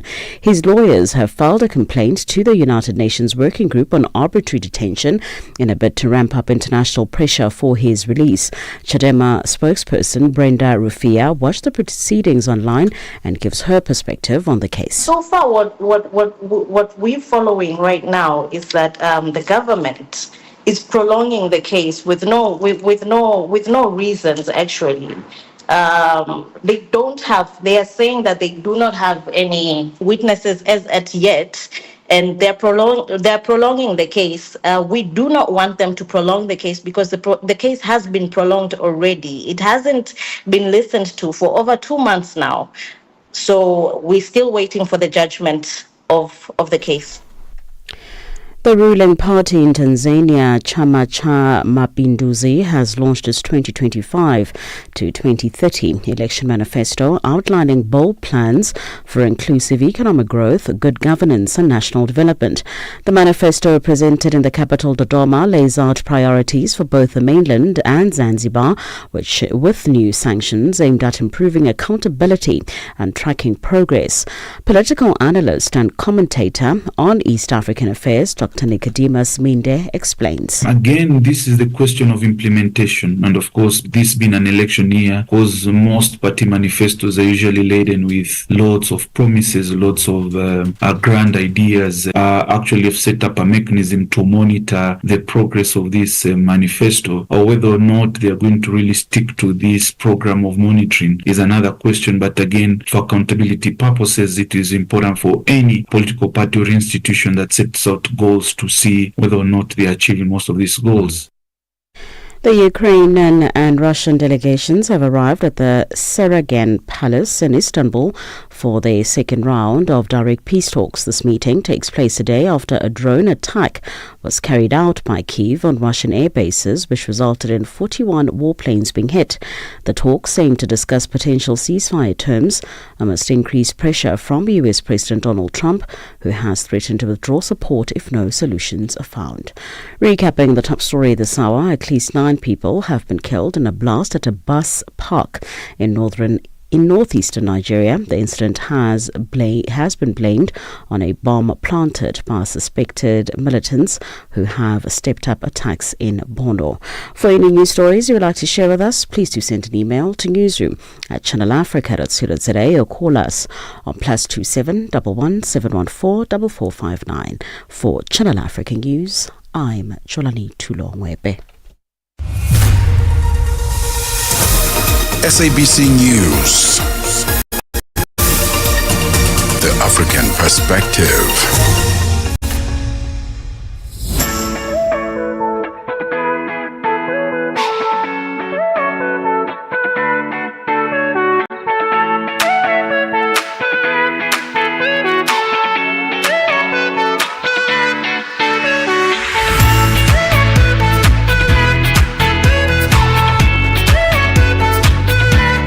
With I Am Shakif, Madapiri gives us some life. Zochitika, 7 till 8 p.m. Mariamo Kumalo comes in 8 till 9. We get some Lucifer knowledge. Kalodiscopia, 9 till 10. We take a look in Africa and beyond. Africa World Hour with Sipiso Makwetla. And we close it up with some love. The Hotlines with Shailen Dikumana, 10 till 12 p.m. on Channel Africa. Across borders, across time zones, on air, online. This is Channel Africa. Africa has a voice, and that voice is Channel Africa. It keeps you in motion, speaking, singing, questioning, rising. Wake up with Rise and Shine 6 till 9. Peter and Asanda as they bring you breaking news, sharp analysis, and the voices that shape the day. At mid-morning, we get on the move with Palisa and Benjamin, digging into the African lifestyle, people, and the things that make Africa smile. 12 till 1, Africa Update with Lulu Kabu, getting in-depth, powerful stories, and the perspective you won't hear anywhere else. The Upside, 1 till 4, live and real, with Tebogo and Ngubeni. Ngubeni talks money, Africa in business, 4 till 5 p.m. 5 till 6, we put on a little bit more color. Vue d'Afrique with Joel Moteba. We go to East and Central Africa and find Darubinia Africa with I Am Shakif. Madapiri gives us some life. Zochitika, 7 till 8 p.m. Mariamo Kumalo comes in 8 till 9. We get some useful knowledge. Kalodiscopia, 9 till 10. We take a look in Africa and beyond. Africa. Where technology comes in for efficiency, for optimization, baffles my mind. In a labor-intensive sector like agriculture or farming. So that's what we're going to be speaking about in this hour. If you happen to be a farmer, if you are in agriculture, whatever kind, perhaps let us know about how you have managed to incorporate technological advancements or any kind of technology for the optimization of your business. +27 63 406 9126. On social media platforms, it is at Channel Africa 1 on Instagram, Channel Africa 1 on TikTok, Channel Africa 1 on X, and Channel Africa without the number on Facebook. Check out our live stream as well on YouTube. It's at Channel Africa.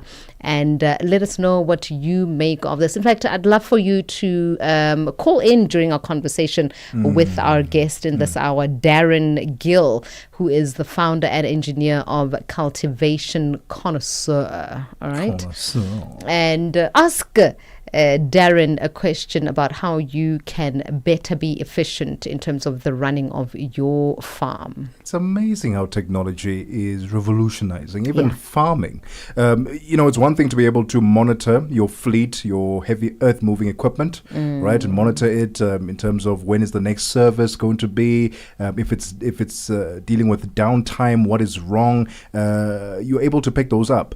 But now when you're actually getting involved in the actual farming, controlling the water, the fertilizer, controlling all the feeds, that's on another level of innovation. What does this mean then for the manual laborer? Good question. Good question. There must be a balance, which is good. Every technology, that is the question about what happens to the people. But you can't outsmart people. You can't replace you really people. Can't. We just irreplaceable in whatever field. But stay tuned for that conversation. We'll be back after this. It's 10 minutes after 3 Central African Time. Je, una jambo lolote akilini mwako? Je, una shauku kuhusu masuala muhimu? Na je, una maoni ambayo unataka yasikike? Kweli, hili jukwaa ni la kwako. Piga simu au tuandikie kwenda WhatsApp namba alama ya kujumulisha 2760552594 na tutakupigia simu. Mtangazaji wa habari zetu za Afrika Kusini mjini Johannesburg. Hivyo unaweza kuwa mshirika kwenye matangazo yetu. Sio mazungumzo tu, ni fursa yako ya kuchangia maoni yako na kushirikiana na jumuiya ya wasikilizaji wanaotamani mtazamo wako. Tufuate kwenye mitandao ya kijamii. Tembelea tovuti yetu www.channelafrica.co.za na uwe tayari kushiriki na kuchangia maoni yako kwenye Channel Africa. Channel Africa, mtazamo wa Kiafrika.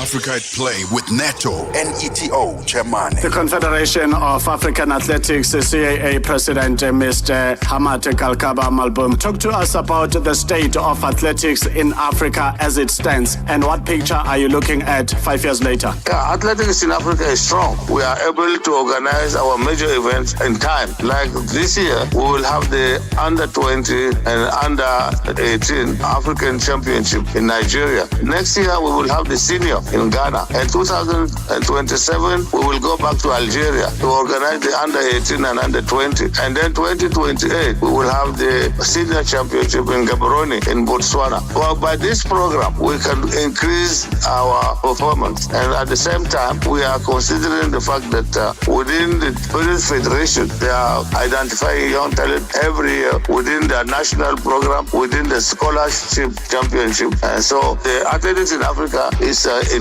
good standard. Live every Saturday and Sunday from 2 to 5 p.m. Central African Time. If it's news and current affairs, leading opinions, and thought leaders that get your groove, this is your home. The Upside.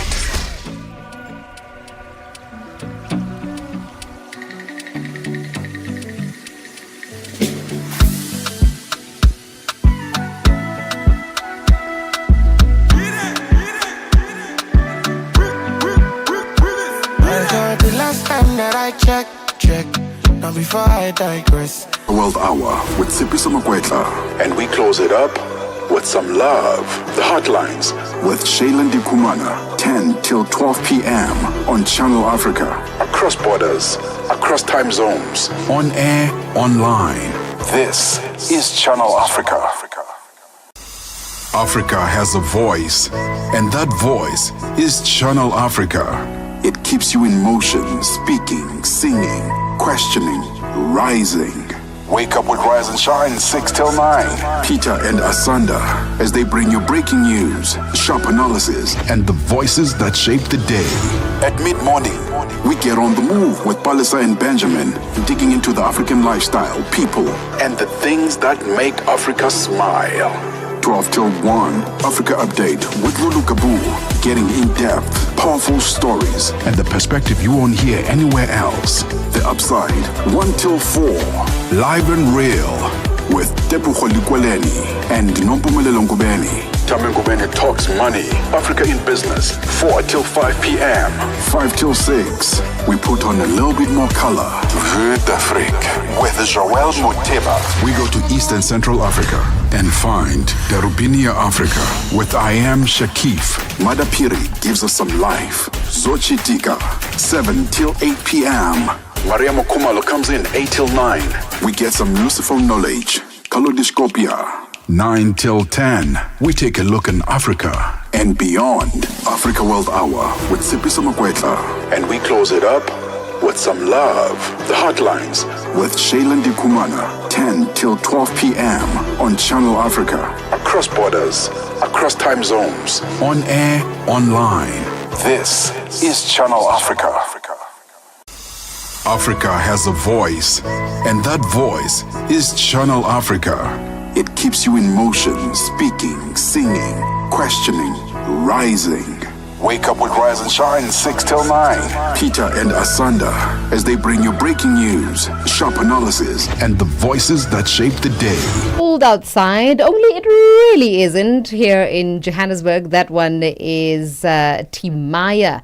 And it was composed by Kabongu J, titled It's Cold Outside. As we speak all things cultivation connoisseur this afternoon. Listen, in the heart of Joburg, tradition meets tech.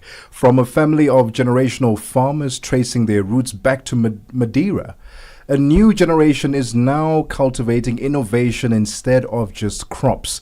Cultico is their answer to South Africa's urban farming future, a smart system designed to help growers, whether in a backyard or a professional setup, control everything from light and humidity to CO2 levels right from their phones. Think farming meets Silicon Valley.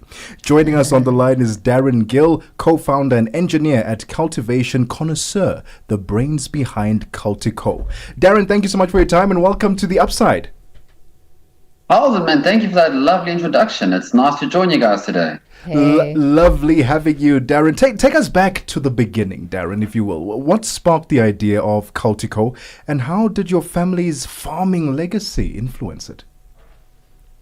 So, great question. Basically, like I said, I came from a generational farmer. So now that we live in the city and not so much where we used to, we just farm at home. And my mom's always been very into the garden and the farming. So I grew up seeing that every day, being a part of it. I was always quite well connected to plants. And then in my younger days, I started growing cannabis myself, outdoors, just something to do, something to try. Yeah. And then at the same time, I was working in the IT field. And then from working in the IT field, I started my own IT company where I was making websites and apps. And now I was working IT, I was growing plants at the same time. And I was struggling to find the correct equipment to do what I needed to do. I mean, it was available in America, it was available in Europe, but South Africa was a bit behind in that regard. So my thing's always been I'm a problem solver. So I saw a problem, I needed a solution. So I took my two skills of growing and IT, and I fused them together to form what is now a full-fledged automation company. So it started with me just doing little devices, wires here, wires there, coding from home, making things just to work, and then I built it further and further, whereas today it's a full-fledged company where I get my devices assembled by a manufacturing house, then I get my enclosures printed and made by a 3D printer, then I get the boxes made by another company. So all in all, as much as I'm a proudly South African company, in order for my company to function, I'm supporting 5+ other South African companies. And that brings me to the next thing I'd actually like to talk about, which is the importance of local manufacturing. I mean, I'm sure you guys are aware of it. Everyone knows to keep money in a country, local manufacturing is so important. All around the world, it's one of the only ways. So that's what I'm trying to do, because obviously, I mean, the things I make, it's not something that's never been done before. Some American companies do it. They've been around for 15, 20 years. But I'm the only one in South Africa that's offering this, catered towards this market. Wow. And carry on. Darren, I mean, it's such a fantastic idea to have come up with. Oftentimes when we speak to entrepreneurs, they'll tell you that they solved problems that they themselves were faced with, which is exactly what you did. So your products and devices allow, is it small to medium-sized farms? Who do they cater for in order to optimize and be efficient? So the way I've designed my system is I designed it to be a modular system where each device is a component. So therefore can cater from a home grower, they would buy, let's say, 1 or 2 devices that fit their range. And then the full facility, they maybe do a device every 5 meters, every 10 meters. So they would then just do a lot of devices. So it's completely modular. It services the home grower as well as it services the facility, just to a different level and different extent. So an individual with 6 hectares would then need quite a few devices. Yes, 100%. Okay. So a small home grower, one sensor, at least they know what their temperature is. If something goes wrong, they get a notification. Then as you get to facilities, they've got such a big space that the plants in the front of the room compared to the plants at the back of the room are experiencing completely different environments. So they want to have a sensor at the front, a sensor at the back, sometimes on the side. So it's completely modular, and you build it around the actual space that it's going to serve. And Darren, for the farmer who is very, very skilled at working with their hands, maybe not so with technology, walk us through the sensors and the apps. For those who haven't used the technology before, how do these things work together in making the farm more efficient? And is it user-friendly, especially for those who are just, I work with my hands, I don't understand this technology thing? No, 100%. So firstly, regardless of the actual hardware that I sell, the sensors and the controllers, there's an app, and the app itself is available to anybody, whether you actually buy my products or if you're just a grower at home. And the app's got features like a journal, where this caters to more towards a simple user, where you can journal your grow. You can write the date you take your clones, your cuttings. You can set reminders when you need to do transplants, and it reminds you of everything. It keeps a diary, it keeps a log. because growing is data. So by keeping logs, then your next grow, you can see where did you go wrong, where did you go right, you can make changes and you can make improvements. That's the first part for the basic grower. Then as you get more advanced, for example, you have a CO2 sensor, a temperature sensor, you install these in your room, you give them power, you connect them to your Wi-Fi network, they link to the app, and now you get readings. Now, you get those readings, and the more advanced you are, the more you know what to do with those readings. You know how to control you. So depending on how advanced the user is how much they're going to get out of the system. If you're quite simple at it, maybe you're going to get just notifications. Your temperature's too high, then you're going to go there and you're going to open something to release the air or put your fan on. But as you get more and more advanced, you have guys who've got huge dehumidifiers that are automatically controlled by their temperature sensors. As soon as the humidity goes too high, it kicks a dehumidifier on, it controls your equipment, and they see this all in the app through their graphs. And then once you see the graphs, you see your range, your minimum and maximum value, then you can start finessing it to get smaller and smaller. And then that's when you get quite advanced, when the guys really pay attention to that. It sounds like the device is quite immersive, right, in that it does direct the farmer as to temperatures and how to control their climate. Would there be, and you mentioned that it depends on how involved and attentive the user is to the app that will allow them to get the best results. Do you provide any kind of training when farmers sign up and take up your devices? Yes, of course. So I'm very much into information. I believe information is powerful. Knowledge is the most powerful thing a person can have. So within the app, there's actually a section called Tree of Knowledge, where I do start detailing a few outlines, a few basics towards growing, towards the equipment, towards how to use it. And now we're currently working on a series of ebooks where we want to provide people with the knowledge to grow, because the more you know, the more you can actually get out of these products. So from ebooks to consulting, I do consult on some growers at some facilities. I do in person. Sometimes we just do designs, 3D modeling. So any aspects of the grow, I'm definitely there to help, and I can help. We are currently in conversation with Darren Gill. He's the co-founder and engineer at Cultivation Connoisseur, the brains behind Cultico. If you're a farmer and you are very interested in this conversation and would like to get in touch with Darren, or perhaps have questions for him, send us a WhatsApp +27 63 406 9126. This conversation continues right after this. Você é fluente em português?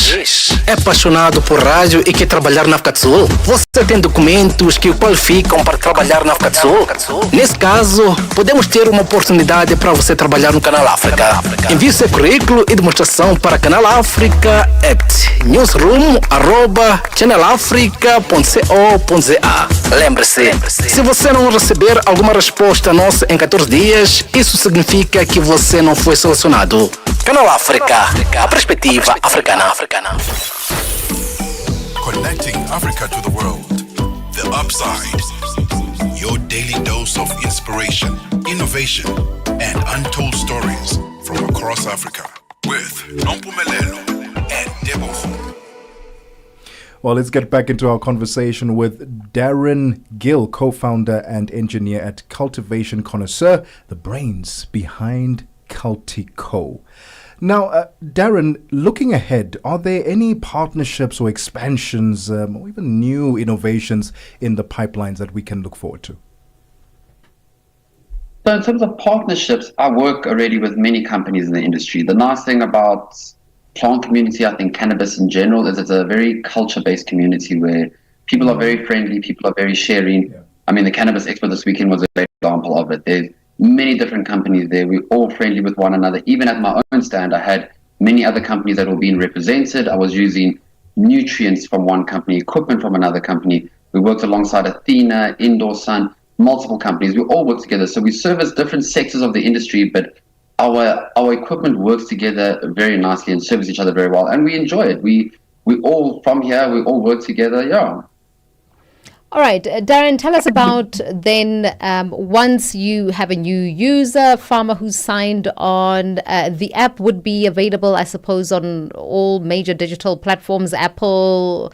Do they download it? Just tell us about like the user experience, what steps they'd have to take.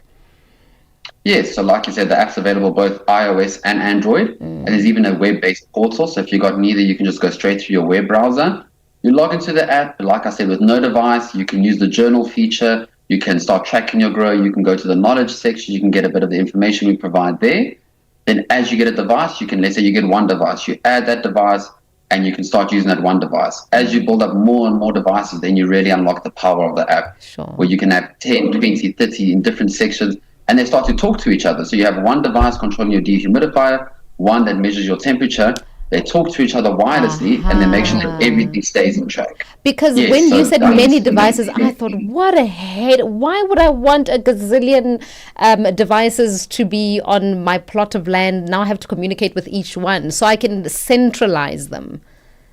Yes, so it's all centralized through an app. Wonderful. And they all talk to one another. But you see, it's also very common that people have multiple rooms in this industry. So they'll have one facility and you'll have, let's say, 9 different flower rooms. So in each flower room, you need a set of devices. You need to monitor the temperature, the CO2, but each room is going to have unique readings. So each room has to be controlled and monitored. And then within the app, you have separate sections where you have your one room, your other room, and all the devices which are relevant to each room. Now, Darren, you mentioned earlier that this is not just for, the small-scale farmer, but someone at home who has maybe a backyard or a balcony and wants to just grow. They can start journaling. Give us some other practical ways that they can apply and use your application and the equipment that you have available. So just to comment on that, you said backyard and patio. So my equipment doesn't really work with backyards and patios and outdoor situations because like I always tell people, when you grow in outdoors, you can't control it. You have to let God control it. It's not up to you. My equipment works indoors. Indoors, you try to play God per se, where you control the lighting. You control the temperature. You control all these variables. So it's catered for even the home grower, but somebody who's growing indoors, where they've got an artificial light. Or in a greenhouse, yes, 100%, because a greenhouse, you've got a covering, you've got artificial light, you've got electricity. So it's just a step beyond the backyard. All right. Darren, tell us, let us know how people can get in touch with you if they're interested in getting to know more. So my website is cultico.co.za. That's cultico.co.za. You can see it there in the background. So on the website there's a contact us page. It has both my email, my number, and a form that you can fill in to contact us. I will definitely get in contact with you very shortly. And that's the best way generally to contact us. Darren, thank you so much for your time and your insights this afternoon. Thank you very much. Before we leave, could I add one more point? Absolutely. Very quickly. So, talking about the local manufacturing and how it keeps money in the country, I hope, obviously, we're in a very grey area in the market at the moment. And as we move forward towards legislation, I hope they take that into consideration. And there's a pull towards factories and facilities needing to incorporate a certain amount of local products in their facility. Because a great example of this is, I'm not sure if you guys are familiar with the Bosco printed circuit boards manufacturer. They're a South African company that used to make printed circuit boards. I used to use them to make the boards for my devices. And at the beginning of this year, they actually closed down completely. And they closed down from the simple fact that there wasn't enough demand from the South African market. And I was one of their demand. And that's a great example of how if we don't support local, whether it's through legislation or through any avenue, more and more companies are going to close down and people are going to look overseas for these things. And then our country just goes down. And now, as you guys know, South Africa is a very special country. We are number one in the world in so many things. And this is the next sector we really can be number one. I mean, we've got an amazing climate, we've got amazing sun, and more importantly, we've got amazing growers and amazing strains. I mean, Durban Poison South African strain that overseas guys come here, they take the strains and they breed it because they understand the power of our local genetics and our local God-given things. So I really do hope that the government has an eye on this sector and they are planning to keep it local. An important point that you raised there, Darren, especially in a time where youth unemployment is at a staggering over 40%. Darren Gill, co-founder and engineer of Cultivation Connoisseur, bringing us to 30 minutes after 3 Central African time. Fikile Lengwati standing by with the sports news. Sports on Channel Africa. The African perspective. And in this hour, in our sports update, we begin with football news. Nigeria beat Jamaica 5-4 on penalties to clinch the Unity Cup over the weekend. And former Super Eagles forward Julius Agohoa has loaded the team. The Super Eagles led twice in the game during regulation time, but were pegged back by the Reggae boys. Eventually, the contest was decided by shootouts, and Eric Chele's side triumphed, winning the Invitational Tournament for a record third time. Reacting to the triumph, Agohoa, who played for Nigeria 32 times, urged the team to build on the performance. He says the Super Eagles coach should use the 2 games played in the Cup to assess the areas of improvement in the team and build on from there. Nigeria is expected to return to action during the international window in June, where they have a scheduled friendly against Russia on the 6th of June at the Luzhniki Stadium in Moscow. The current head coach of Inter Milan, Simone Inzaghi, is at a crossroads in his career as talks loom about his future with the Italian club. While Inter is gearing up for crucial discussions with Inzaghi this week, Al Hilal from Saudi Pro League has emerged as tempting option with a lucrative offer on the table. In a surprising twist, an unnamed Premier League team is also lurking in the shadows, possibly vying for Inzaghi's services.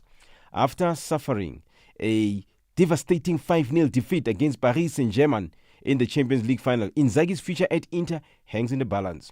The upcoming meeting between Inzaghi and Inter could determine whether the coach stays or ventures into new territory. Despite a successful 4-season tenure with Inter, the uncertainty surrounding Inzaghi's decision is palpable.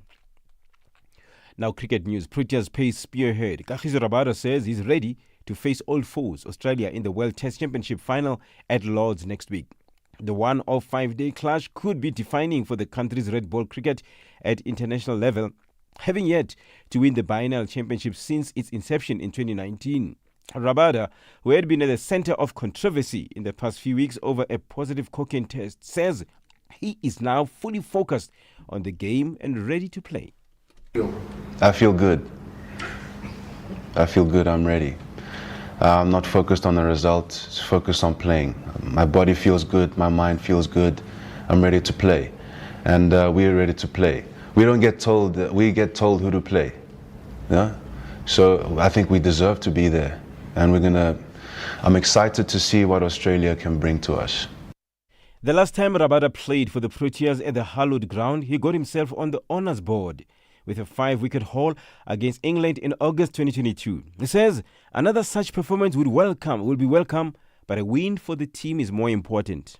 Yeah, 100%. Lord's is a special ground, and I'm glad to be on the honours board there, and to be there along with some great company. So hopefully I can get on it again. That would be 100%. But if I don't get on it and we win, I'd rather take that. Let's end with athletics. Kenya's Commonwealth Games champion Ferdinand Omanyala was forced to settle for third place in the men's 100 meter during the 2025 edition of the APSA Kip Keino Classic at the weekend. Omanyala clocked 10.07 seconds to finish behind Australian Kennedy Lachlan and South Africa's Bayanda Walaza. The race had been primed as a duel between Omanyala, the fastest man in Africa, and Walaza, the world under-20 champion. But Lachlan got the drop on both of them, powering to his first ever sub-10 race. He clocked 9.98 seconds, while Walaza came in second with 10.03 seconds.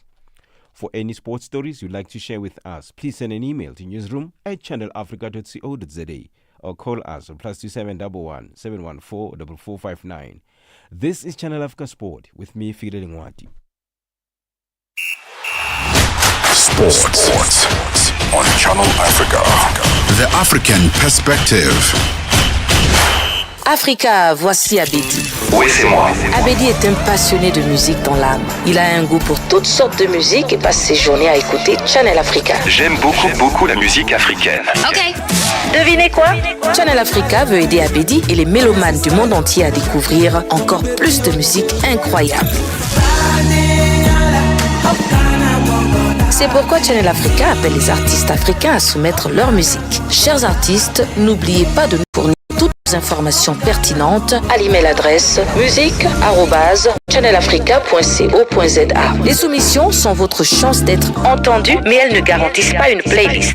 Toutes les soumissions seront soigneusement examinées pour voir si elles répondent aux exigences de notre station. Channel Africa, la perspective africaine. The Upside. On the Upside, your voice matters. It is 24 minutes before 4 p.m. Central African Time. Let's head on over now to Mr. Golden Voice himself, Thabiso Lehuku, with business news.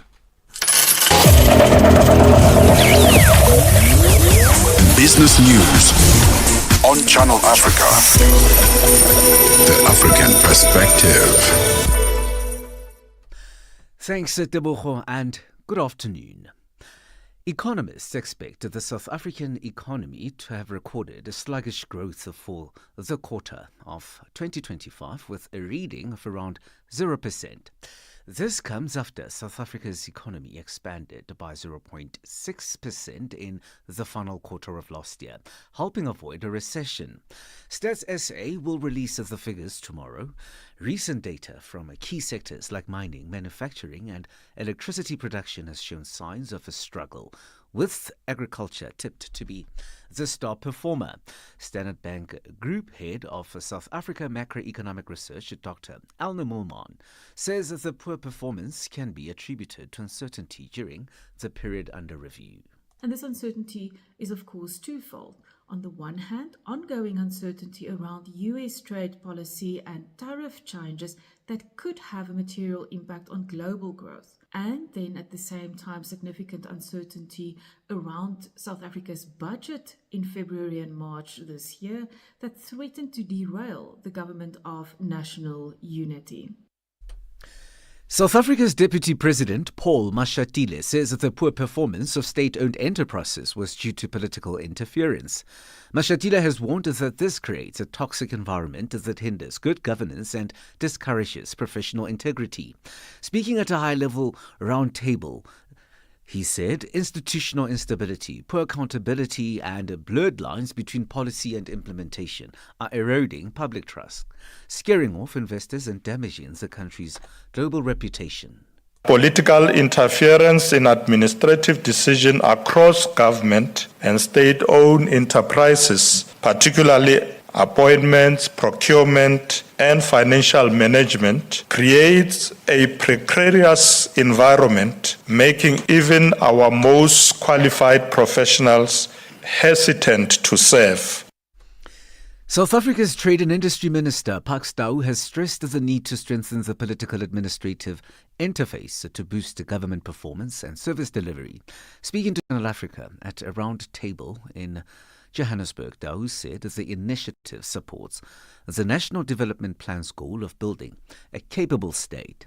He also reflected on South Africa's recent US trade mission, calling it a success and highlighting strong investor interest. Minister Dau comments. Well, I think firstly it's important that we improve the capacity of the state to deliver on its mandate, and what the DP has convened is a forum that seeks to build cohesion within the state in terms of political and administrative interface, in terms of output, and in terms of intergovernmental relations. Ethiopian Airlines is looking to order at least 20 regional or small narrow-body jets as it moves to expand its domestic fleet and replace some aging aircraft.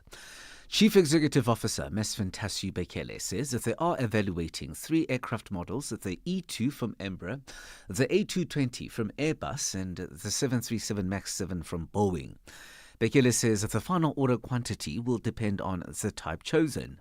Boeing's 737 MAX 7, which has a larger seating capacity and sits at the bottom of a larger category than the Airbus A220 and Embraer E2, is yet to be certified.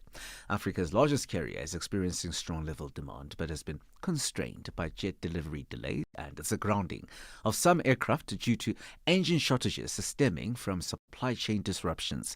The company is also in talks with leases to bring on board some jets to ease capacity constraints.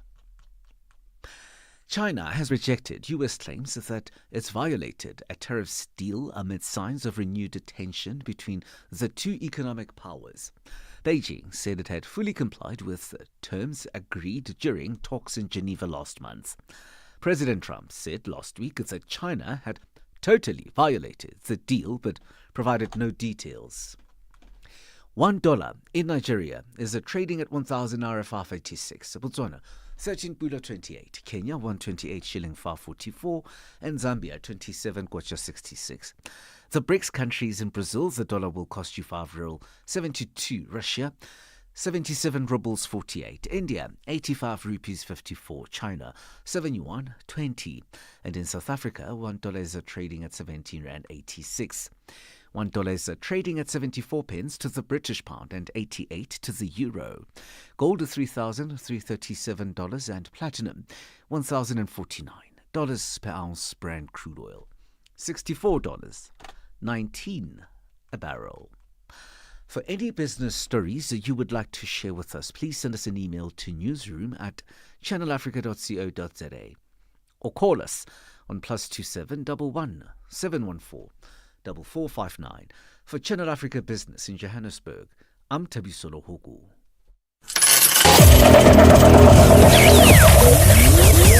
Business news on Channel Africa.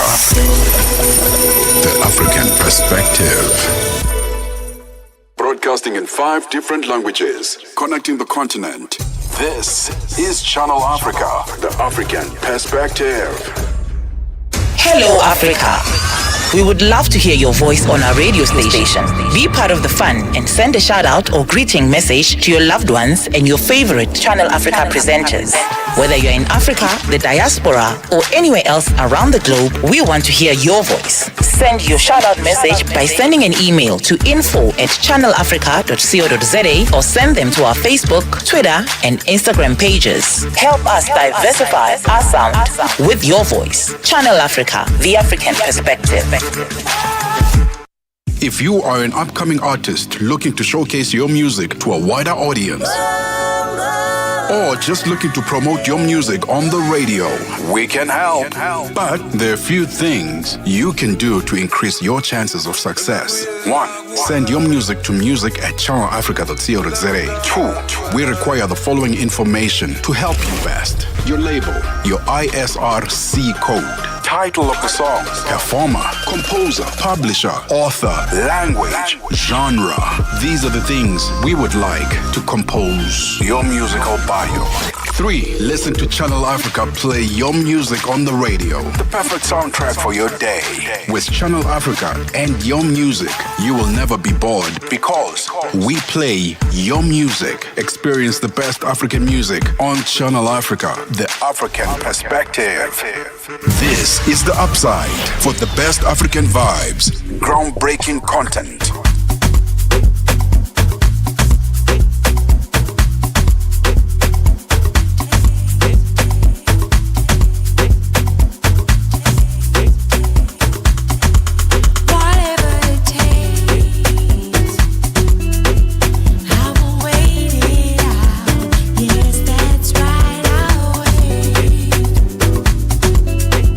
Till the tears dry again. Whatever it takes.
audience ready to connect, invest. At mid-morning, we get on the move with Palisa and Benjamin, digging into the African lifestyle, people, and the things that make Africa smile.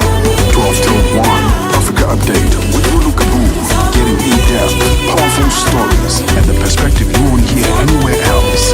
The Upside, 1 till 4, live and real, with Tebogo and Ngubeni. Ngubeni talks money, Africa in business, 4 till 5 p.m., 5 till 6. We put on a little bit more color. The Freak, with Joel Mutema. We go to Eastern Central Africa and find Perubinia Africa with I Am Shakif. Madapiri gives us some life. Xochitika, 7 till 8 p.m. Maria Mokumalo comes in 8 till 9.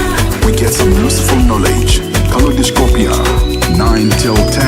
We take a look at Africa and beyond. Africa World Hour with Sipiso Makwetla. And we close it up with some love. The Upside with Shade Ron and Real till 12 p.m. on Channel Africa. Across borders, across time zones, on air, online. This is Channel Africa. Africa has a voice, and that voice is Channel Africa. It keeps you in motion, speaking, singing, questioning, rising. Wake up with Rise and Shine 6 till 9. Peter and Asanda as they bring you breaking news, sharp analysis, and the voices that shape the day. At mid-morning, we get on the move with Palisa and Benjamin, digging into the African lifestyle, people, and the things that make Africa smile. 12 till 1, Africa Update with Lulu Kaboom, getting in-depth, powerful stories, and the perspective you won't hear anywhere else. The Upside, 1 till 4, live and real, with Tebogo and Ngubeni. Ngubeni talks money, Africa in business, 4 till 5 p.m., 5 till 6. We put on a little bit more color. The Freak with Joel Mutema. Whatever you want to hear about today's talk, you can get it on the Upside. I Am Shakif. Madapiri gives us some life. Xochitika, 7 till 8 p.m. Maria Mokumalo comes in 8 till 9. We get some useful knowledge. Kalodiscopia, 9 till 10. We take a look in Africa and beyond. Africa World Hour with Sipiso Makwetla. And we close it up no matter where you are. Channel Africa is always with you. 10 till 12 p.m. on Channel Africa. Across borders, across time zones, just a few days. On air, this online. Is more than just a meeting. It's a chance to shape the future. Africa and the EU Africa has a voice, and that confront issues is Channel Africa and inspire collaborations that could change the future. The third EU-Africa SME Summit, June 19 to 21 at the Johannesburg Stock Exchange. Register now at euafricasmesummit.eu. Have you been struggling to find Channel Africa? Oh yes, where can I find you guys? Well, you are in luck. Warning, radioactive zone detected. Listen to the African perspective on our brand new SABC Plus app. Download the fresh and easy to use app from sabcplus.com or the Google Play Store and the Apple App Store. Or just command your phone to find SABC Plus on your phone and check out all this good stuff. And that's where you will find Channel Africa, the African perspective. Oh yes, this is fresh and easy. Fresh and exciting. The Upside, hooking you up with today's news from the African perspective.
Lucy, I know I see you there. I know you've seen my baby. Play master, just play those keys. I know you've seen my baby. So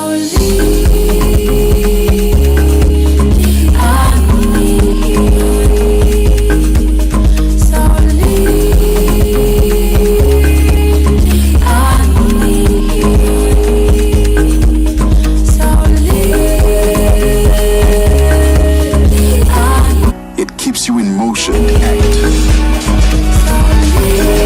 Multi-award winning, internationally recognized, digitally accessible across the globe. When Africa speaks, the world listens, and Channel Africa makes sure of it. Speaking, singing, questioning, rising. Wake up with Rise and Shine 6 till 9. Peter and Asanda, as they bring you breaking news, sharp analysis, and the voices that shape the day. At mid-morning, we get on the move with Palisa and Benjamin, digging into the African lifestyle, people, and the things that make Africa smile. 12 till 1, Africa Update with Lulu Kabu, getting in-depth, powerful stories, and the perspective you won't hear anywhere else. The Upside, 1 till 4, live and real, with Tebogo and Ngubeni. For business, for culture, for Africa. Partner with Channel Africa, because Africa's voice is the future.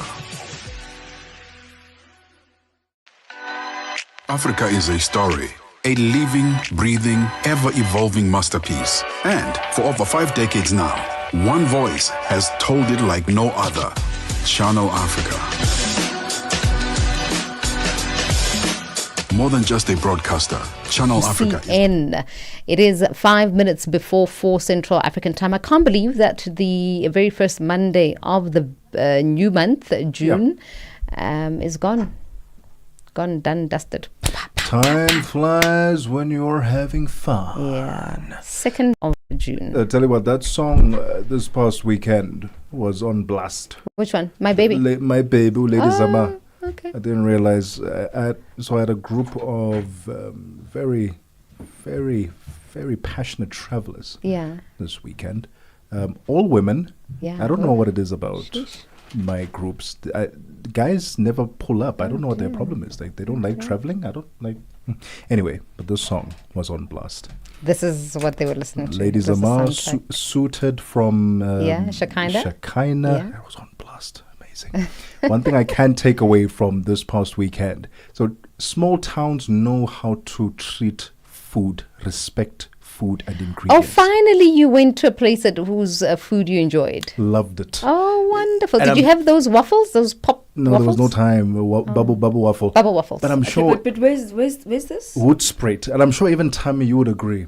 When you go to a small town and you're exploring, the way they handle food in those small towns is with utmost respect. It's not like a production line here in Johannesburg where it just comes out after 2 minutes. There you'll wait for a whole hour. But when you get it on your plate, you know can taste the beef. You can taste the lamb. You can taste... It was amazing. You can taste that it's not manufactured. It's not manufactured. It's actually mass manufactured. Mass produced. But actually things are so much slower. The pace is slower. And that's... So much, yeah. It's got those small town vibes, which is what you expect when you go into a small town. Yes. So that's good. Well, 100%. I'm glad that you had a lovely weekend. I don't even need to ask. And how was your weekend, madam? Oh, it was lovely. Thank you very much. Hello, Tabby. Hello. And good afternoon to you. I always walk into the most tantalizing and appetizing of conversations, and today was no different. Well, here's what we've got in store for you on Africa in Business. There is a company in Uganda which is called Umeme Limited. Now, they have taken the Ugandan government to court. This is in the United Kingdom, and they've increased their claims against the government to over $292 million. So we'll find out why, and a bit of background around that claim. Actually, it's something that we've touched on Africa in Business already. So we're going to find out exactly how far they are in this dispute resolution. Are there any chances of it being resolved at all? And then also we'll have our business preview today with SABC Economics editor Tsepo Mongai. We'll be looking at Telkom's delights because they have made a massive 300% growth in earnings. Oh, wow. 300%. And we'll find out why, because I'm sure you're asking Telkom 300%, especially for Telkom. Especially Telkom. Well, it is a unicorn type of situation, and we'll find out exactly what that is. And also we'll look at Ethiopian Airlines. They're considering ordering at least 20 regional jets. So expansion there on the cards for Ethiopian Airlines. This is just two of the stories that we'll be focusing on today on Africa in Business. I was quite excited when I heard about the announcement of the new African Development Bank president, all the way from Mauritania. Yes, and you remember that we actually hosted him. Did you? Was he one of the candidates? He was one of the candidates that we spoke to. So, did you have an inkling after speaking to him that this is probably our guy? But they were all impressive. They were all very impressive. He had the backing of SADC as well, which was also one thing, the thing that trumped him above the others. He's actually worked in the AFDB itself as a very impressive track record. But as we were breaking it down, they were all just so aptly qualified. But you'll see even from the scores that he literally was leading the race all the way through. So he didn't win by a slight margin. It was really unanimous. And you know that not only all the countries have to vote, but all the member states have to vote positively. So it really was a unanimous vote for him. And I'm sure he'll do well because you need support in a role of that nature. Well done to him and everything of the best for his tenure. Stay tuned to Africa in Business with Tami Ngubeni. But from us... is a goodbye. Yeah. See you tomorrow. Cheers. Channel Africa, your voice, your sound, and your home. Stay logged right here. SABC News. The African Perspective. Top stories. Asawa, a call on the South African Police Service to prioritize petty crimes and a fatal bus incident in Nigeria. Good afternoon. I'm Jolani Tulongwebe. Crime expert in South Africa, Mike Boles, has called on the South African Police Service to prioritize petty crimes. According to Boles, authorities' failure to deal with petty offences has resulted in perpetrators becoming hardened criminals. This comes as the country faces escalating crime rates, with violent crimes reaching alarming levels. Boles has attributed the surge in crime to systematic failures in law enforcement agencies, which include a lack of expertise, resources and motivation to tackle crime. Boles elaborates. You need detectives to handle all the small cases as well, the stealing of the cell phone, the handbag. And it needs to be not, just going to police station and making a case and getting